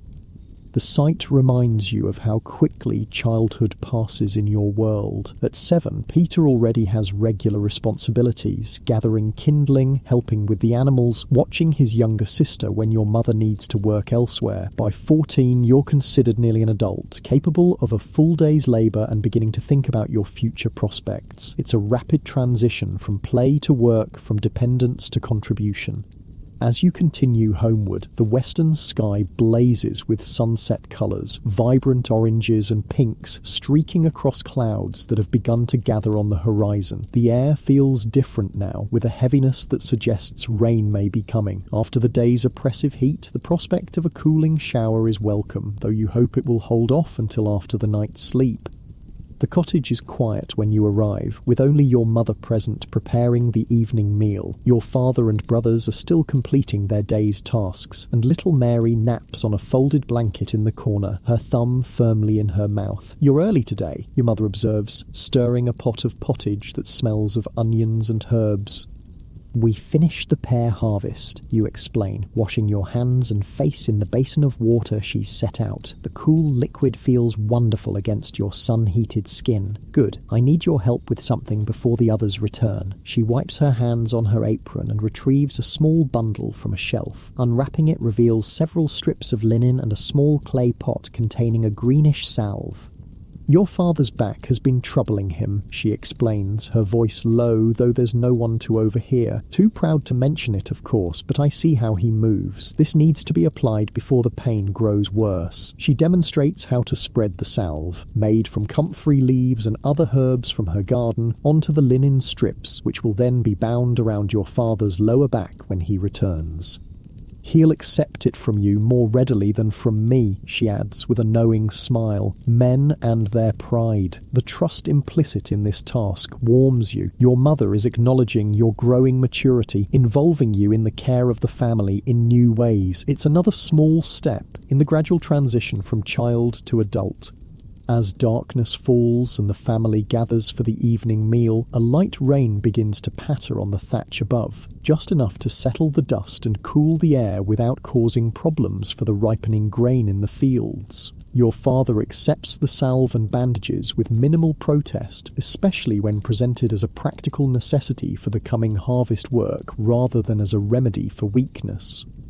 That night, as you lie on your straw mattress listening to the gentle rain and your brother's steady breathing, you reflect on the day's events, the strange interactions involving Walter, the pleasant conversation with Emma, the trust shown by your mother. Each represents a different thread in the complex weave of relationships that form your life, binding you to family, community, and the land that sustains you all. The rain strengthens slightly, its rhythm on the thatch becoming a soothing lullaby that gradually draws you towards sleep. Tomorrow will bring new tasks, new challenges, and perhaps new understanding. But for now, rest claims you, your body surrendering to weariness while your mind releases its hold on the day's concerns. The morning after the rain dawns clear and fresh, the world washed clean and glistening with lingering droplets that catch the early light. The air feels different, cooler, with a crispness that hints at the changing seasons despite summer's continued warmth. In the fields, the barley and rye stand tall and golden, heavy heads nodding slightly in the gentle breeze. Harvest time has arrived. Walter the steward makes the announcement at daybreak, ringing the manor bell to gather all able-bodied villagers in the courtyard. His face is stern as he delivers Lord Geoffrey's instructions. The barley in the west field will be cut first, beginning tomorrow at dawn, he declares, his voice carrying across the assembled crowd. Every household must provide workers according to their obligation. The reeve will assign positions. A murmur passes through the gathering. The timing is tight. Traditionally, harvest would begin after the wedding celebration, but the unusually hot weather has ripened the grain earlier than expected. Waiting could risk losing precious food to storms or wildlife. What of the wedding preparations? Someone asks from the back of the crowd. Walter's expression tightens. Those continue as planned. The Lord's daughter weds in 10 days' time. Some will be assigned to harvest, others to wedding tasks. All will work. His tone leaves no room for question or complaint. As the crowd disperses, your father's face is thoughtful. This will be difficult, he murmurs, more to himself than to you. Harvesting the Lord's fields, preparing for the celebration, and tending our own strips, all at once. We'll manage, you say, echoing his own words from earlier conversations. We always do. He glances at you, a hint of surprise crossing his weathered features, then nods with a small smile. Indeed we do, Thomas. Indeed we do. Harvest is always the most demanding time of the agricultural year, requiring every bit of strength and endurance the community possesses, but it also brings a unique spirit of shared purpose, everyone working together to gather the crops that will sustain life through the coming winter and spring. Despite the exhaustion it promises, there's an undercurrent of anticipation in the village as preparations begin. That evening, your father sharpens the family's sickles, carefully honing the curved blades to razor sharpness. These essential tools must be in perfect condition for the work ahead. A dull sickle means slower cutting and precious grain lost to inefficiency. You help by securing new grips to the handles, binding strips of leather tightly around the worn wood to prevent blisters and provide better control. Your mother prepares extra food for the coming days, bread baked in larger quantities, cheese wrapped in cloth, and a special treat of small honey cakes that will provide quick energy during brief rest periods in the fields. Even your younger siblings are involved in the preparations, filling water flasks and gathering the wide-brimmed straw hats that will offer some protection from the harvest sun.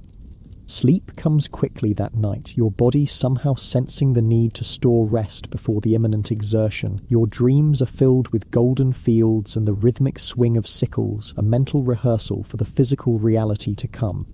Dawn arrives with a chorus of roosters from across the village, their calls seemingly more insistent than usual. You rise quickly, splashing cold water on your face to banish the last vestiges of sleep. Breakfast is hearty by your usual standards, porridge enriched with a precious egg providing protein for the labour ahead. The western field glows in the early morning light as the village assembles at its edge. The Reeve, Gilbert, Lord Geoffrey's representative for agricultural matters, organises everyone into their positions. Men and older boys like yourself will wield the sickles, cutting the grain close to the ground. Women and girls will follow, gathering the cut stalks into bundles. Younger children will glean any fallen heads of grain, ensuring nothing is wasted.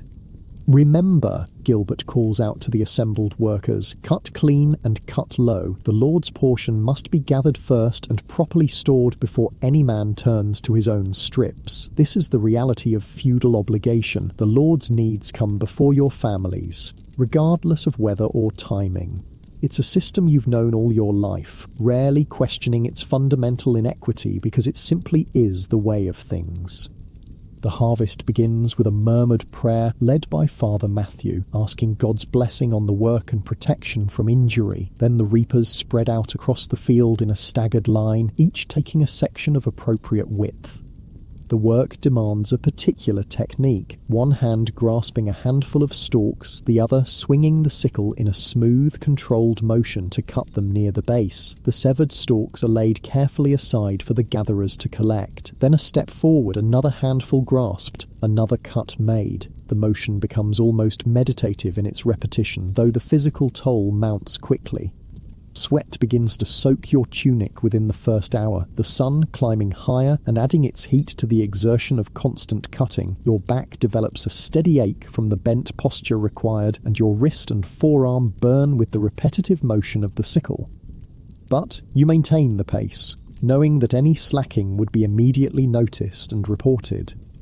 Behind you, Emma Cooper moves efficiently, gathering your cut stalks into neat bundles and binding them with twisted straw. Occasionally, your eyes meet briefly as she collects what you've cut, and her presence adds a pleasant dimension to the gruelling work. Once, when the Reeve's attention is elsewhere, she passes you a water flask with a quick smile before moving on to the next bundle. The sun climbs higher, the heat intensifying as morning gives way to midday. Gilbert calls a brief rest when the church bells sound the noon hour. Everyone sinks gratefully to the ground at the field's edge, seeking whatever shade can be found from the few scattered trees. Food is consumed quickly, bodies refueled for the afternoon's continuation. As you bite into one of your mother's honey cakes, you notice Walter deep in conversation with Lord Geoffrey at the far end of the field. The Lord rarely oversees harvest work directly, usually leaving such matters to his reeve and steward. His presence suggests the unusual timing and dual pressures of harvest and wedding preparations have drawn his particular attention. Even from a distance, the tension in Walter's posture is evident. He gestures repeatedly toward the manor house, while Lord Geoffrey shakes his head firmly. Finally, the steward bows stiffly and strides away, his face set in lines of what might be anger or worry. The rest period ends all too soon, and the work resumes under the afternoon sun. The field seems endless, golden grain stretching away toward the horizon, but gradually, visibly, the standing crop recedes as swath after swath falls to the reaper's sickles. What began as individual efforts melds into a collective rhythm, the entire community moving across the land like a single organism. by the time the sun begins its descent toward the western hills, a significant portion of the field has been harvested. The cut grain stands in neat stooks, bundles arranged upright in circular formations to dry properly before being carried to the threshing floor. The sight brings a sense of accomplishment despite the bone-deep weariness that now affects every harvester. Gilbert finally calls an end to the day's work as the light begins to fade. "Good progress," he announces. "We continue at dawn tomorrow. Remember your positions." The walk home feels longer than usual, your legs heavy and your shoulders slumped with fatigue. But there's also satisfaction in the day's achievement, tangible evidence of productive labour in the harvested field behind you. Your mother has prepared a more substantial evening meal than usual, a recognition of the intense physical demands of harvest work. The pottage is thicker, with extra vegetables and small pieces of salt pork adding flavour and sustenance. There's fresh bread as well, still warm from baking.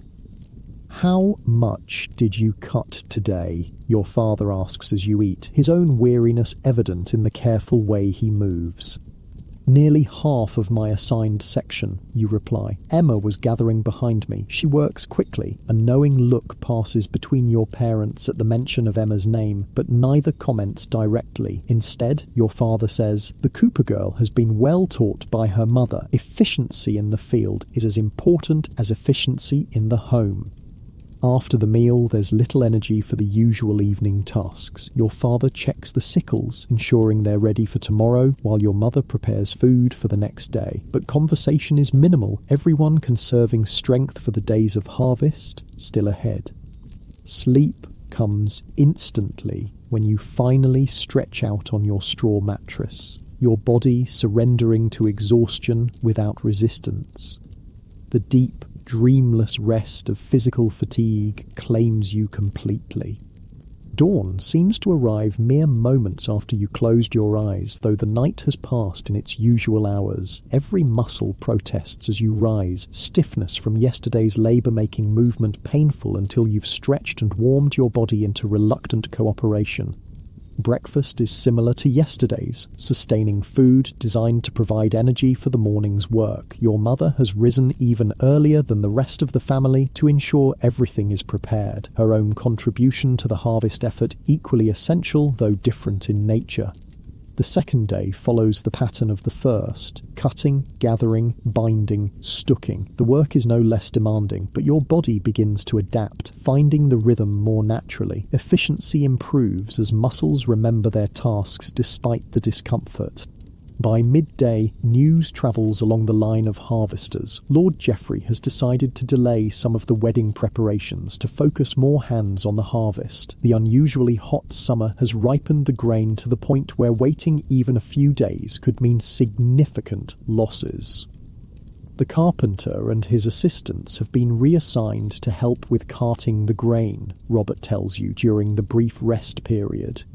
Even some of the household servants have been sent to the fields. This decision underscores the fundamental importance of the harvest to everyone in the manor, from the highest to the lowest. Food security transcends even social celebrations, no matter how significant. A lord with empty granaries is a lord whose power and position are compromised. The afternoon brings clouds gathering on the western horizon, thick, dark formations that suggest a summer storm approaching. The Reeve notices them too, his expression growing concerned as he consults with Gilbert. Soon, the order is passed down the line. Increase the pace. Focus on cutting rather than perfect stooking. The race against weather has begun. The entire harvesting crew responds to the urgency, movements becoming faster if somewhat less precise. Your sickle swings in quickening rhythm, hands grasping and cutting with practiced efficiency. Behind you, the gatherers bundle stalks more hastily, prioritizing speed over the usual neat arrangements. The first distant rumble of thunder sounds when approximately 3/4 of the field has been cut. Gilbert's voice rises above the harvesting sounds. "Carts! Bring the carts forward! We'll take what's cut directly to the barn." This represents a change in the usual procedure. Normally, grain would be left in the field to dry for a day or two before being transported to the threshing floor, but the approaching storm has forced an adaptation, accepting the extra work of handling damper grain later, in exchange for ensuring it isn't soaked in the field. The ox-drawn carts lumber across the stubbled portions of the field, positioned strategically to minimise the distance bundles must be carried. A human chain forms, passing the heavy sheaves from the stooks to the carts with remarkable speed and coordination. You find yourself working alongside John Cooper in this effort, the physical strain creating a temporary equality between free tenant and serf. "You've good strength for your age," he comments during a brief pause as one filled cart departs and another takes its place, "and you work smart, not just hard." "Thank you, sir," you respond, the compliment warming you despite the pressing circumstances. "My father has taught me well." "Indeed he has." John's weathered face shows a moment of consideration before he adds, "When harvest is done, come by our cottage. I've a matter to discuss with you and your father."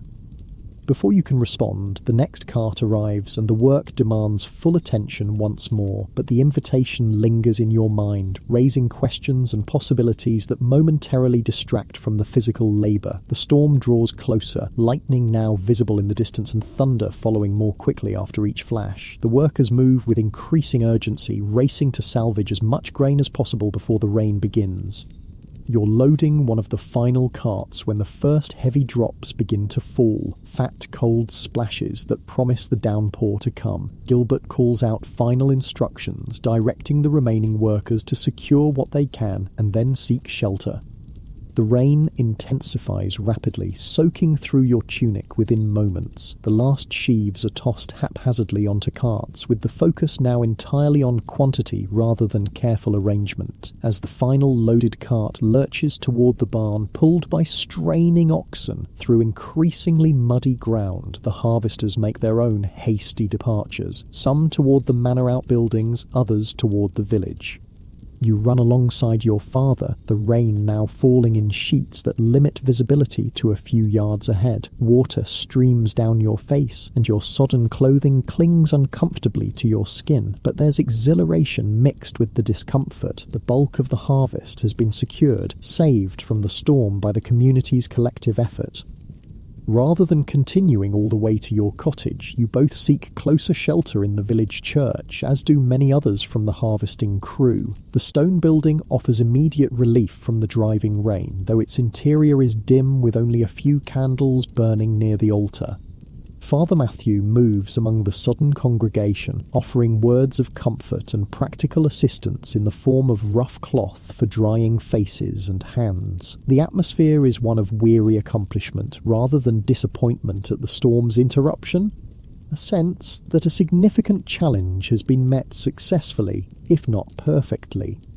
The west field is nearly complete, your father observes to Hugh the blacksmith, who has found shelter near you. 2 more days should see all the Lord's grain safely harvested, God willing. Aye, Hugh agrees, wringing water from his beard. Then our own strips, though they're small enough to manage quickly with family labour. The conversation turns to estimates of yield and quality, the eternal concerns of an agricultural community. The consensus seems positive. Despite the unusual timing and the rush at the end, the barley harvest appears abundant, with well-filled heads and minimal damage from pests or disease. As you listen to the adults' discussion, you notice Emma seated with her mother and younger siblings across the church. She catches your eye briefly, offering a small smile that suggests shared satisfaction in the day's accomplishments, despite its challenging conclusion. The storm continues for nearly an hour, rain drumming against the church roof and streaming from the gargoyles that direct water away from the stone walls. When it finally begins to ease, people prepare to depart in small groups, heading for their homes where dry clothing and warm food await. Your own cottage, when you reach it through muddy paths and puddles, offers humble but welcome comforts. Your mother already has the fire built up to a good blaze, and steam rises from your sodden garments as you change into your spare clothing. The physical relief of dry fabric against your skin seems an almost extravagant luxury after the day's exertions and soaking. Dinner is simple but filling, more of the harvest time pottage that provides necessary calories for the work, accompanied by bread and a small portion of cheese. The conversation centres around tomorrow's continuation of the harvest, weather permitting, and plans for handling your family's own small strips of land once the Lord's fields are complete. John Cooper asked me to visit after the harvest, you mention when there's a natural pause. Said he has a matter to discuss with us. Your father looks up sharply, his spoon pausing halfway to his mouth. Did he say what about? No, just that he wanted to speak with both of us. Your parents exchange one of their meaningful glances, the silent communication of a long partnership. Your mother's expression shows cautious optimism, while your father's remains carefully neutral. We'll see what he has to say when the time comes, he finally responds. The Coopers are good people, fair in their dealings. The subject drops there, but an undercurrent of speculation runs beneath the practical discussions that follow. John Cooper's position as a respected free tenant makes any invitation to his home noteworthy, especially one that includes both you and your father. As evening deepens into night, the physical demands of the day assert their claim on your consciousness. Despite the questions and possibilities swirling in your mind, sleep approaches irresistibly. The last thing you register before drifting off is the gentle patter of lingering rain on the thatch overhead, a soothing rhythm that carries you into dreams. The next morning brings clearing skies and the continued urgency of harvest. The interruption caused by the storm means an intensified schedule, with Lord Geoffrey ordering every available person to the fields. Even some of the usual exemptions are temporarily suspended. The elderly, who normally mind children, are brought to help with lighter tasks, while the children themselves are put to work gathering fallen grain or carrying water to the harvesters. Work in the rain-soaked field is messier and more difficult than before. The ground has turned muddy, making footing uncertain and adding the weight of clinging soil to boots already heavy with water. The remaining standing grain is partially flattened in places, requiring more careful cutting to salvage what can be saved. Despite these challenges, the harvest proceeds with the determination characteristic of people whose survival depends on its success. By midday, the western field is completely cut, its grain either safely stored in the barn or arranged in stooks to dry now that the sun has returned. The reeve redirects the harvesting crew to the north field, where rye stands tall and ready. The process begins again, cutting, gathering, binding, stooking, with the practiced efficiency of those who have performed these tasks year after year throughout their lives. As the afternoon progresses, an unexpected visitor arrives at the edge of the field. The well-dressed stranger, who has appeared twice before in the company of Walter, now approaches on horseback, accompanied by two armed men. Their presence immediately draws attention, work momentarily slowing as people glance curiously in their direction. Gilbert hastens to meet the visitors, his manner showing a mixture of respect and wariness. A brief conversation follows, too distant for you to hear, but ending with Gilbert pointing toward the manor house. The stranger nods curtly, then turns his horse and rides in that direction, his companions following closely. "Who do you suppose that is?" you ask Robert, who works nearby. "No idea," he replies, wiping sweat from his brow. "But did you see the badge on his tunic? That's Lord Pembroke's emblem, the family Lord Geoffrey's daughter is marrying into." This information adds a new dimension to the stranger's repeated appearances. With the wedding approaching rapidly, it makes sense that representatives from the groom's family would be present. Yet something about the man's manner and Walter's reactions to him suggests more complex matters than simple celebration preparations. The mystery has no immediate resolution, however, as the harvest demands full attention until sunset. By the time work ends for the day, the visitors have departed and the village returns to its usual inhabitants. That evening, as your family gathers for the meal, your father shares news heard during the day's labour. The wedding has been postponed by 3 days, he announces. Lord Geoffrey sent word this afternoon. The ceremony will now take place after the completion of harvest. "A wise decision," your mother comments, serving the pottage, "though I wonder how the bride feels about the delay. Noble marriages are arrangements of property and alliance more than matters of feeling," your father responds, with the practical wisdom of his class. A few days' postponement changes nothing of importance.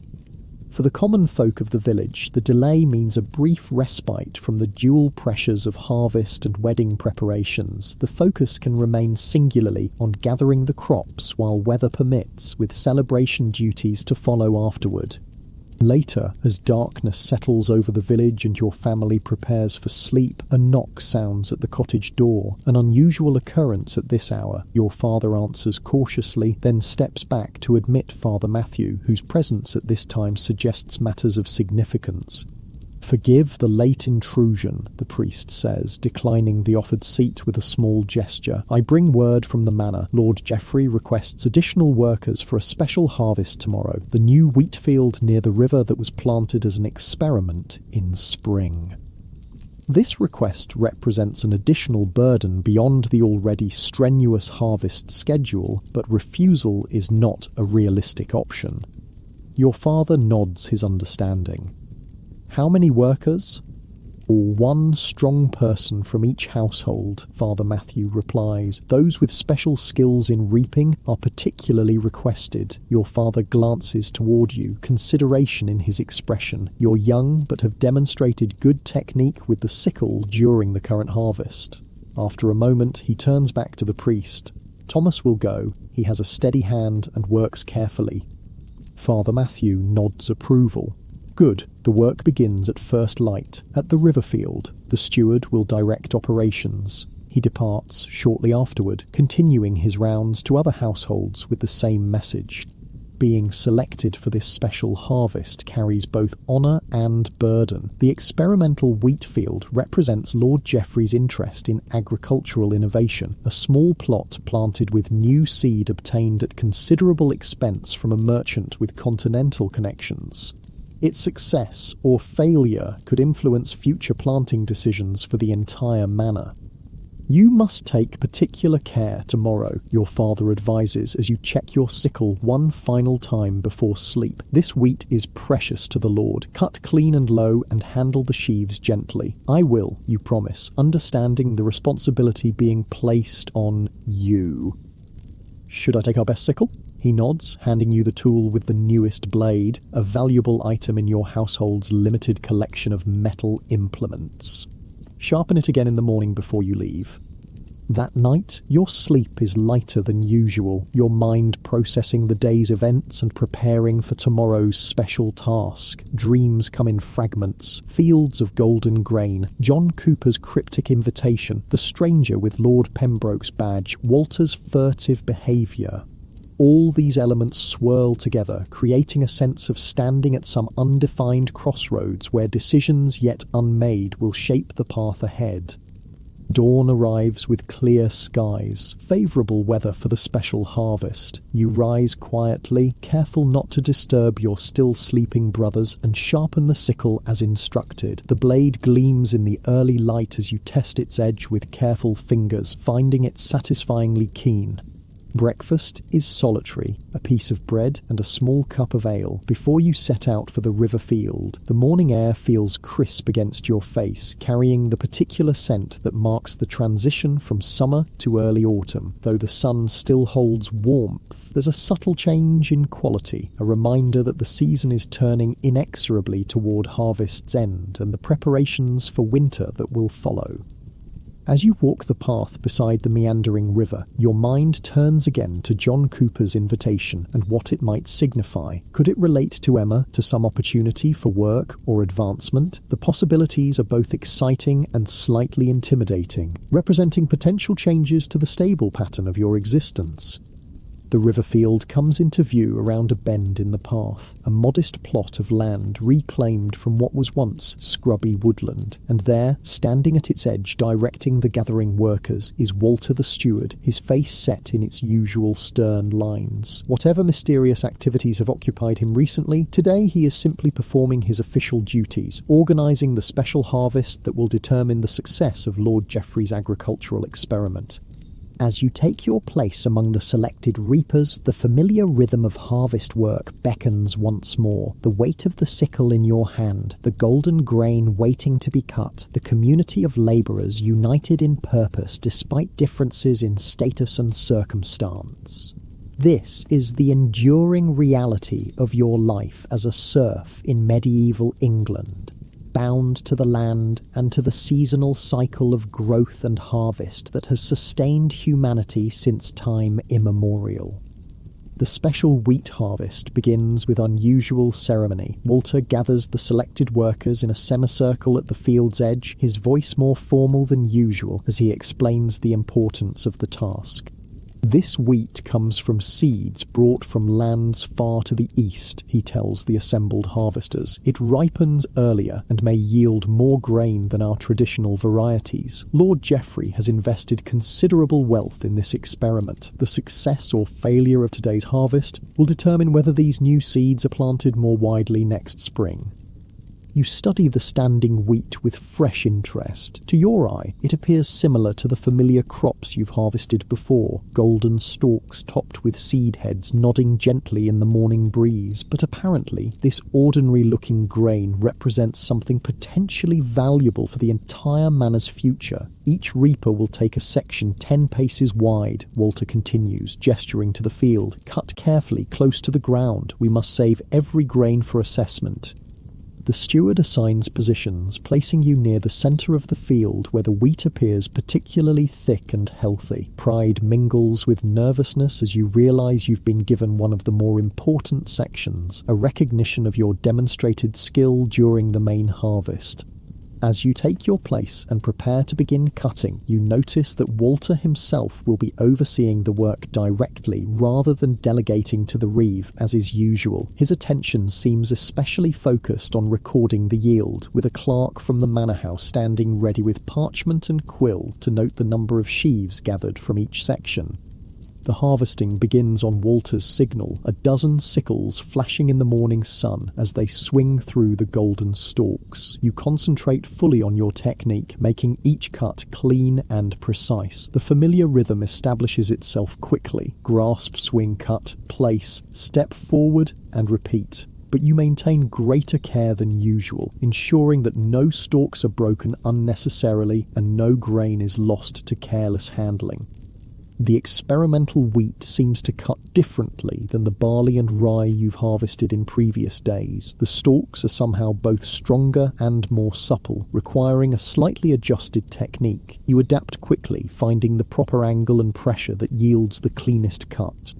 Behind each reaper, a designated gatherer collects and binds the cut wheat into sheaves, which are then carefully counted and recorded by Walter and the clerk. The unusual level of documentation underscores the importance of this particular harvest to Lord Geoffrey's agricultural plans. As the morning progresses and the sun climbs higher, the distinctive rhythm of harvest work creates a sense of unity among the labourers, despite their varied statuses in village society. Free tenants like John Cooper work alongside serfs and even a few cottagers who own no land at all.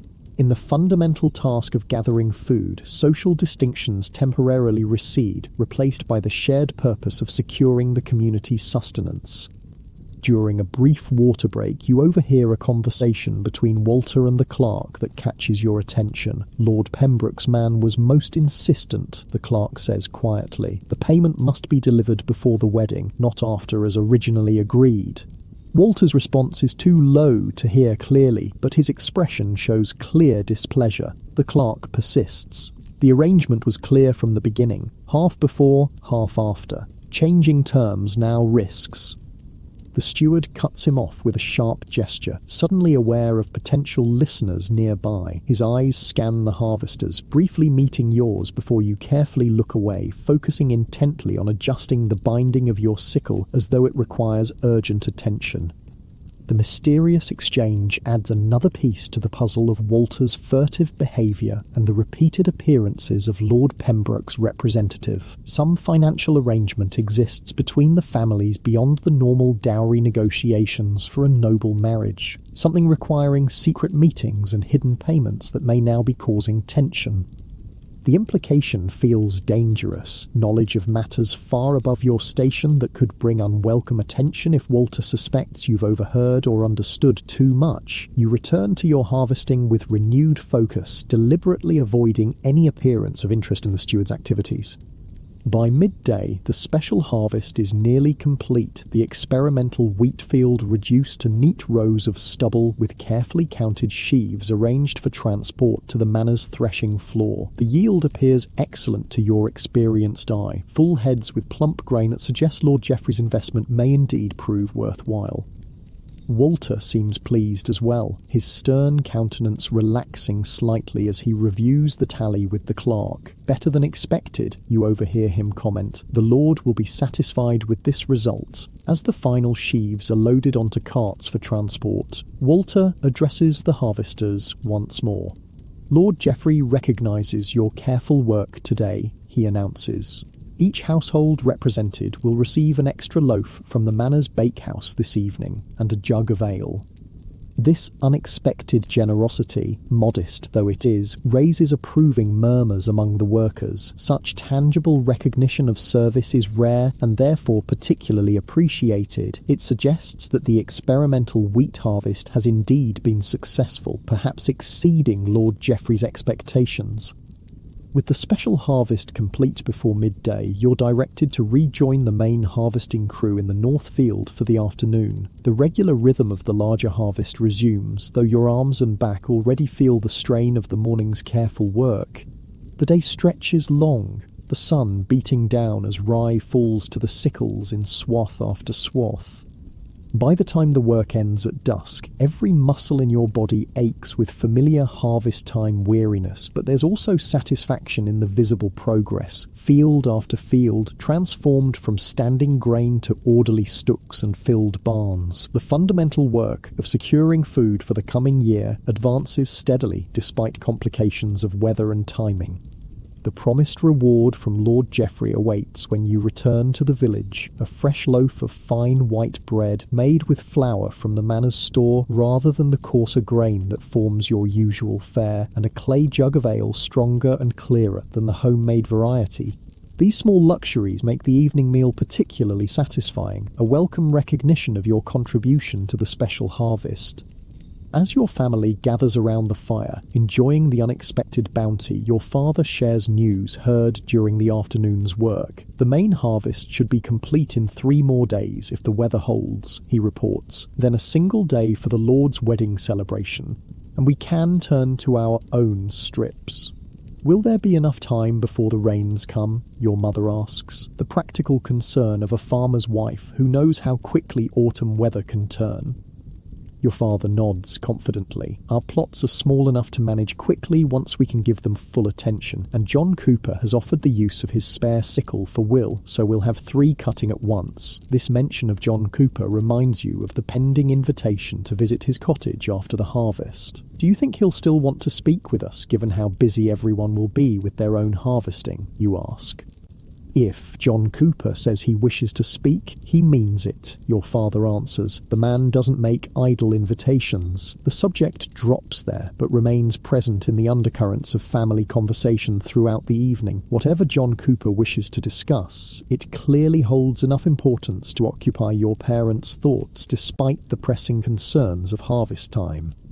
The next 3 days pass in the relentless rhythm of harvest work. Cutting, gathering, binding, stooking, carting. The weather remains favourable, with clear skies and moderate temperatures ideal for the task. Gradually, field after field falls to the harvester's sickles. Lord Geoffrey's crops secured for the coming year. Throughout this period, preparations for the wedding continue alongside the agricultural labour. Hunting parties bring in deer and boar from the forest to supplement the manor's stores of meat. The brewhouse works at full capacity, producing ale and beer in quantity sufficient for the anticipated festivities. Baking begins in the manor's kitchen, with loaves of fine white bread and pastries made with precious sugar and spices imported at great expense. On the final day of the main harvest, as the last sheaves are being loaded onto carts, Walter makes an announcement to the assembled workers.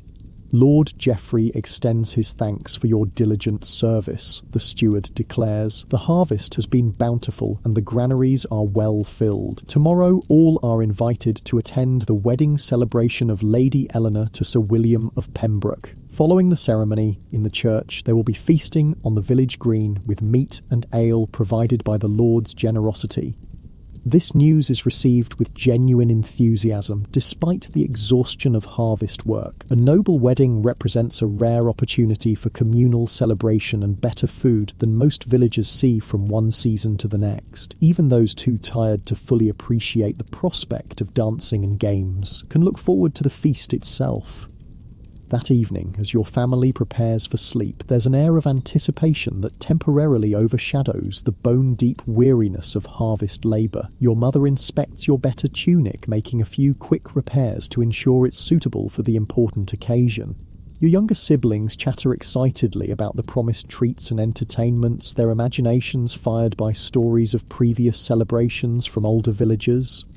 For your own part, thoughts of Emma Cooper and the potential significance of her father's invitation compete with curiosity about the wedding festivities. Tomorrow represents a pivotal day, not just for Lady Eleanor and her noble bridegroom, but perhaps for your own future as well. Sleep comes despite these thoughts. Your body's need for rest, overwhelming mental activity after days of intense physical labour. The darkness of the cottage, broken only by the dying embers of the fire, enfolds your family in its peaceful embrace.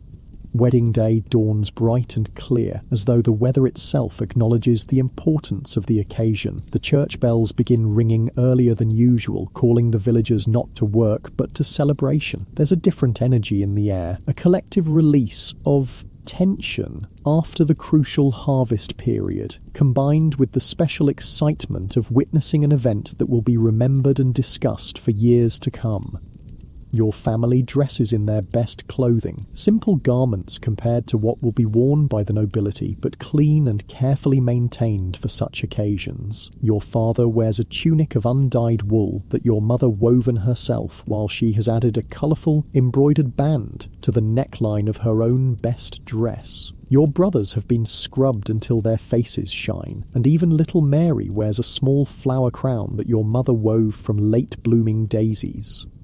The village green has been transformed overnight. Trestle tables stand in long rows, covered with cloths and set with wooden platters. A whole ox turns slowly on a spit over a great fire pit tended by the manor's cooks. Barrels of ale are positioned strategically, ready to be tapped when the feasting begins. Colourful banners hang from poles set around the area, displaying the heraldic symbols of both Lord Geoffrey's family and the Pembrokes. Your attention is caught by a flash of colour near the church. Emma Cooper walking with her family, wearing a dress of blue-dyed wool that makes her stand out among the mostly earth-toned garments of the villagers. A wreath of small flowers crowns her dark hair, and even from a distance you can see that she's wearing a necklace, perhaps a string of simple glass beads, a treasured possession for a young woman of her station. The church is too small to accommodate everyone for the ceremony itself. Lord Geoffrey's family and guests, along with the more prominent villagers, including the Coopers, will witness the exchange of vows inside the stone building. The remainder of the community, including your family, waits outside, crowding around the open doorway to catch glimpses of the proceedings. The bride arrives in a small procession from the manor house, Lady Eleanor resplendent in a gown of deep green silk embroidered with silver thread. Her long hair flows loose beneath a delicate circlet of silver, signifying her unmarried state for the last time. Beside her walks Lord Geoffrey, his usual practical attire replaced by fine clothing that befits his rank and the importance of the occasion. A murmur of appreciation passes through the gathered villagers. Though the lives of the nobility seem remote from daily concerns of serfs and peasants, there's genuine affection for Lady Eleanor, who has grown up in their midst and is known for her kindness during the previous winter's hardship when she personally distributed food from the manor's stores to the most vulnerable households. The ceremony proceeds with the formal language and rituals of the church, Latin phrases flowing from Father Matthew's lips in solemn intonation. Sir William of Pembroke, a young man perhaps 5 years older than his bride, responds appropriately to the priest's questions, his voice carrying clearly to those listening outside. Lady Eleanor's responses are softer but equally firm, accepting her new role and the alliance between families that her marriage represents. When the newly wedded couple emerges from the church, cheers erupt from the assembled villagers. Flower petals are tossed into the air, creating a momentary shower of colour that flutters down around the bride and groom as they process toward the manor house, where the noble guests will enjoy their own separate feast. For the common folk, the celebration now truly begins. The ox is carved with servants from the manor distributing portions to each household according to size and status. Bread, cheese and preserved fruits appear on the tables, along with the promised ale, which flows freely into cups and bowls brought by each family. Your own family finds places at one of the long tables, your father nodding greetings to neighbours and friends as everyone settles in to enjoy the feast. The food is simple by noble standards, but represents rare abundance for most villagers. Meat in quantity seldom seen, bread made from finer flour than usual, even small honey cakes distributed to the children as a special treat. As the meal progresses and ale loosens tongues and spirits, musicians begin to play, a group of travelling performers hired specifically for the occasion. A man with a pipe and tabor provides lively rhythms, while another plays a stringed instrument that produces both melody and harmony. The music draws people from the tables to an open area where dancing begins, starting with the more energetic young people and gradually expanding to include older villagers as well. You find yourself watching the dancers, particularly Emma Cooper, who moves with natural grace through the simple patterns of a circle dance. When she notices your attention, she smiles and makes a small gesture of invitation that prompts you to join the group despite your initial hesitation. The dance brings you together briefly, hands touching as you pass in the circular formation. "You worked well in the special harvest," Emma comments during this momentary connection. "Father noticed your careful cutting." "Thank you," you respond, pleased by this indirect compliment from John Cooper. "Your father is skilled with the sickle himself." Emma's smile deepens. He says the same of you. Before you can respond further, the dance pattern separates you again, but her words and expression linger pleasantly in your awareness. As the afternoon progresses, you notice Walter the steward engaged in what appears to be an intense discussion with Lord Pembroke's representative at the edge of the celebration. Their body language suggests disagreement, though both men maintain the outer appearance of civility, appropriate to the festive occasion. Eventually, they move away from the gathering, walking toward the manor house and out of sight. Your father, who has been observing the same interaction, catches your eye and gives a small shake of his head, a warning not to show obvious interest in matters that don't concern your station. You nod slightly in acknowledgement, turning your attention back to the celebration around you. The feast and dancing continue into the early evening, the atmosphere growing increasingly relaxed as ale flows and the day's warmth gives way to the cooler air of approaching dusk. Children run in excited groups between the tables, older villagers exchange news and gossip, and young people find opportunities for conversation and flirtation within the acceptable boundaries of community supervision. As the celebration begins to wind down, John Cooper approaches your father, speaking briefly before moving on to greet other neighbours. Your father nods in response to whatever was said, then turns to you. "John has invited us to his cottage tomorrow after midday," he says quietly. "Once the morning's work on our own strips is complete." "Did he say what he wishes to discuss?" you ask, curiosity rising once more. "No, but his manner was positive. We'll know soon enough." Your father's expression remains carefully neutral, though you sense an undercurrent of cautious optimism in his tone. The remainder of the evening passes in pleasant weariness, the combination of good food, ale, and social interaction creating a mellow mood throughout the community. By the time your family returns to your cottage, even the youngest children are ready for sleep, their excitement finally overcome by tiredness. You lie on your straw mattress, listening to the gentle breathing of your brothers, your mind reviewing the day's events, the wedding ceremony, the feast, the dancing with Emma, and most intriguingly, the confirmed invitation from John Cooper. These thoughts gradually dissolve into the deeper waters of sleep, your body surrendering to rest in preparation for tomorrow's continuation of the harvest cycle, this time focusing on your family's own small strips of land.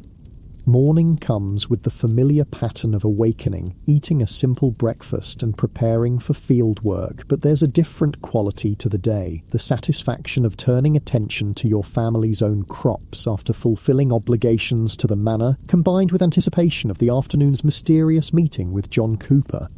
The work on your strips proceeds efficiently, 3 sickles moving in coordinated rhythm as you, your father, and Will, wielding John Cooper's borrowed tool, cut the ripened barley. Your mother and younger siblings follow behind, gathering and binding the sheaves. The area is small compared to the manor's great fields, just enough to supplement the portion you receive for your labour service and help carry the family through the winter months. By midday, nearly half the crop has been cut, a satisfying achievement that allows for the planned visit to the Cooper household without compromising the harvest schedule. Your father checks the position of the sun, then nods decisively. "Time to clean ourselves up a bit," he says. "We don't want to appear before John Cooper looking like we've been rolling in the fields, even if that's precisely what we've been doing." This small joke, rare from your usually serious father, indicates his good mood, despite the uncertainty of the upcoming meeting. You both wash hands and faces at the rain barrel behind your cottage and change into relatively clean tunics kept for such occasions. The Cooper home stands apart from the cluster of serf cottages located on the other side of the village green near the smithy. It's larger than your family's dwelling, with a proper wooden floor rather than packed earth and glass in one of its windows, a significant luxury that reflects the family's status as free tenants rather than bound serfs. John Cooper greets you at the door with formal courtesy, inviting you into the main room where Emma and her mother are seated at a table covered with a clean cloth. A small jug and cups have been set out, another indication that this meeting holds importance beyond ordinary social interaction. "Please, sit," John invites, gesturing to stools placed across from his wife and daughter. As you and your father take the offered seats, Emma offers a small smile of greeting, though her expression suggests she's as curious about the purpose of this gathering as you are. John pours a dark liquid from the jug into the cups. Not ale, but something else, perhaps the cider that the Cooper family is known to make particularly well. Once everyone has been served, he settles onto his own stool and clears his throat slightly. "Thomas has shown himself to be a young man of good character and considerable skill," he begins, addressing your father but glancing briefly in your direction. "His work during the harvest demonstrated care and diligence beyond his years." Your father nods acknowledgement of the compliment but remains silent, waiting for John to continue. "As you know, I've been considering taking on an apprentice for some time," John continues. "Someone to learn the trade of wheel making alongside my work as a tenant farmer."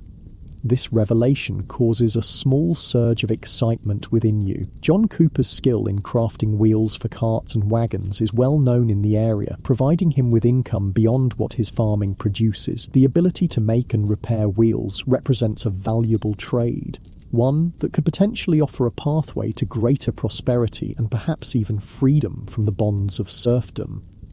"I believe Thomas has the aptitude and character for such training," John states directly. "With your permission, I would like to offer him apprenticeship beginning after Michaelmas." The proposal hangs in the air for a moment, its significance expanding to fill the room. This is no small matter being discussed. It represents a potential transformation of your life's path, an opportunity rarely available to someone of your birth and status.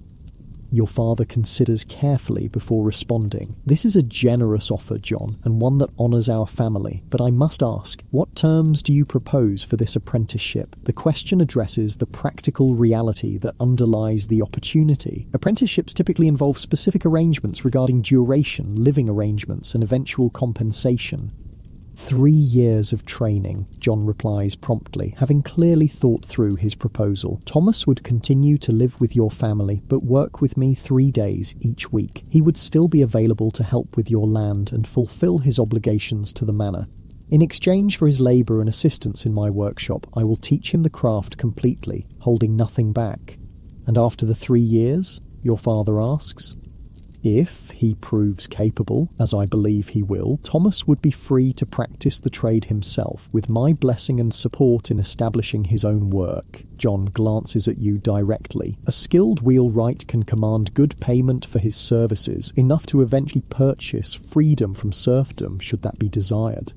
This last statement brings the full significance of the offer into sharp focus. John Cooper is not merely proposing to teach you a craft, he's offering a potential path to changing your fundamental status in society, from bound serf to free craftsman. It's an opportunity that comes to very few in your position, one that could alter not just your own future, but potentially that of your entire family. Your father's expression remains carefully controlled, but you can see the impact of John's words in the slight straightening of his posture and the momentary tightening of his hands on his knees. This is a matter that requires family discussion, he says finally, but speaking for myself, I'm inclined to accept with gratitude, provided Thomas himself wishes it. All eyes turn to you, waiting for your response. The moment feels weighty with possibility and change. You glance briefly at Emma, whose encouraging smile suggests she already knew of her father's intentions and approves of them. I would be honoured to learn from you, sir, you say to John, your voice steady despite the emotion behind the words, and I would work hard to prove worthy of the opportunity. John nods, satisfaction evident in his expression. Good, then we shall consider it settled, pending your family's final decision. He raises his cup slightly. To new beginnings, God willing. The conversation shifts to more specific details, when the apprenticeship would begin exactly, what initial tasks would be involved, how the schedule would be arranged around existing obligations. Throughout the discussion, you're aware of Emma's presence across the table, her occasional contributions to the conversation offering glimpses of intelligence and practical knowledge that complement her father's expertise. As the meeting concludes and you prepare to leave, John mentions one additional point. Lord Geoffrey has approved this arrangement should you accept it. I spoke with him before the wedding. This information adds another dimension to the offer. For a serf to take on training or work beyond the manor's immediate needs requires the Lord's permission. That John has already secured this approval demonstrates both his respect for proper procedure and his serious intention regarding the apprenticeship. Walking home with your father, you both maintain thoughtful silence for some distance, each processing the significance of what has been proposed. Finally, your father speaks. This is a rare opportunity, Thomas, one that could change much for you and perhaps for our family in time. I understand, you respond. Do you think Mother will approve? A small smile touches your father's lips. Your mother has suspected something of this nature might be coming. The Coopers have shown particular interest in you these past months. I believe she will be well pleased. The conversation turns to practical considerations, how your new responsibilities would be balanced with existing ones, what the apprenticeship might eventually mean for your prospects, the possibilities that might open if you prove skilled at the craft. By the time you reach your cottage, where your mother waits with barely concealed curiosity, a sense of excitement has begun to replace the initial shock of the offer. Your father explains the proposal while your mother listens intently, her expression shifting from surprise to thoughtful consideration to evident pleasure. John Cooper is a good man who deals fairly, she says when your father has finished, and Emma will make a fine wife someday for a man with a respectable trade. This direct reference to the unspoken aspect of the arrangement, the potential for an eventual match between you and Emma, brings heat to your face, but also a flutter of possibility in your chest. While nothing has been explicitly stated regarding marriage, the Cooper's interest in your character and future suggests they may be considering you as a potential son-in-law, assuming the apprenticeship proves successful. The family discussion continues through the evening meal, with even your younger siblings contributing questions and comments about what your new role might entail. The prevailing mood is one of cautious optimism, recognition of the significant opportunity being offered, tempered by awareness that much hard work and many challenges lie ahead before its full potential might be realised. That night, as you lie on your familiar straw mattress, perhaps for one of the last times as simply a serf rather than an apprentice wheelwright, your mind fills with images of possible futures, working wood with skilled hands, earning respect for craftsmanship, perhaps eventually establishing a household of your own, with Emma Cooper as its mistress. These pleasant visions carry you towards sleep, the immediate concerns of harvest and manor obligations temporarily overshadowed by longer-term possibilities. Your breathing slows, your body relaxes, and gradually consciousness gives way to dreams filled with turning wheels and paths leading toward horizons yet unexplored. In many ways, your life as a medieval serf has been defined by limitations, the boundaries of the manor, the obligations to lord and land, the narrow options available to someone of your birth and status. Yet within those constraints, human ingenuity, determination and connection have created spaces for growth, opportunity and meaning. The rhythms that have shaped your days, the cycle of seasons, the pattern of religious observances, the progression from sowing to harvest will continue to influence your existence even as you begin the journey toward a new identity as craftsman rather than solely agricultural labourer.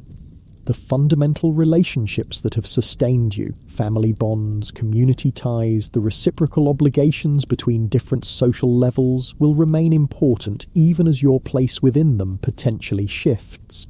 As sleep claims you completely, your individual story merges with the broader narrative of medieval life, a tapestry of hardship and simple joys, of rigid social structures and personal connections that sometimes transcend them, of limited horizons and unexpected opportunities.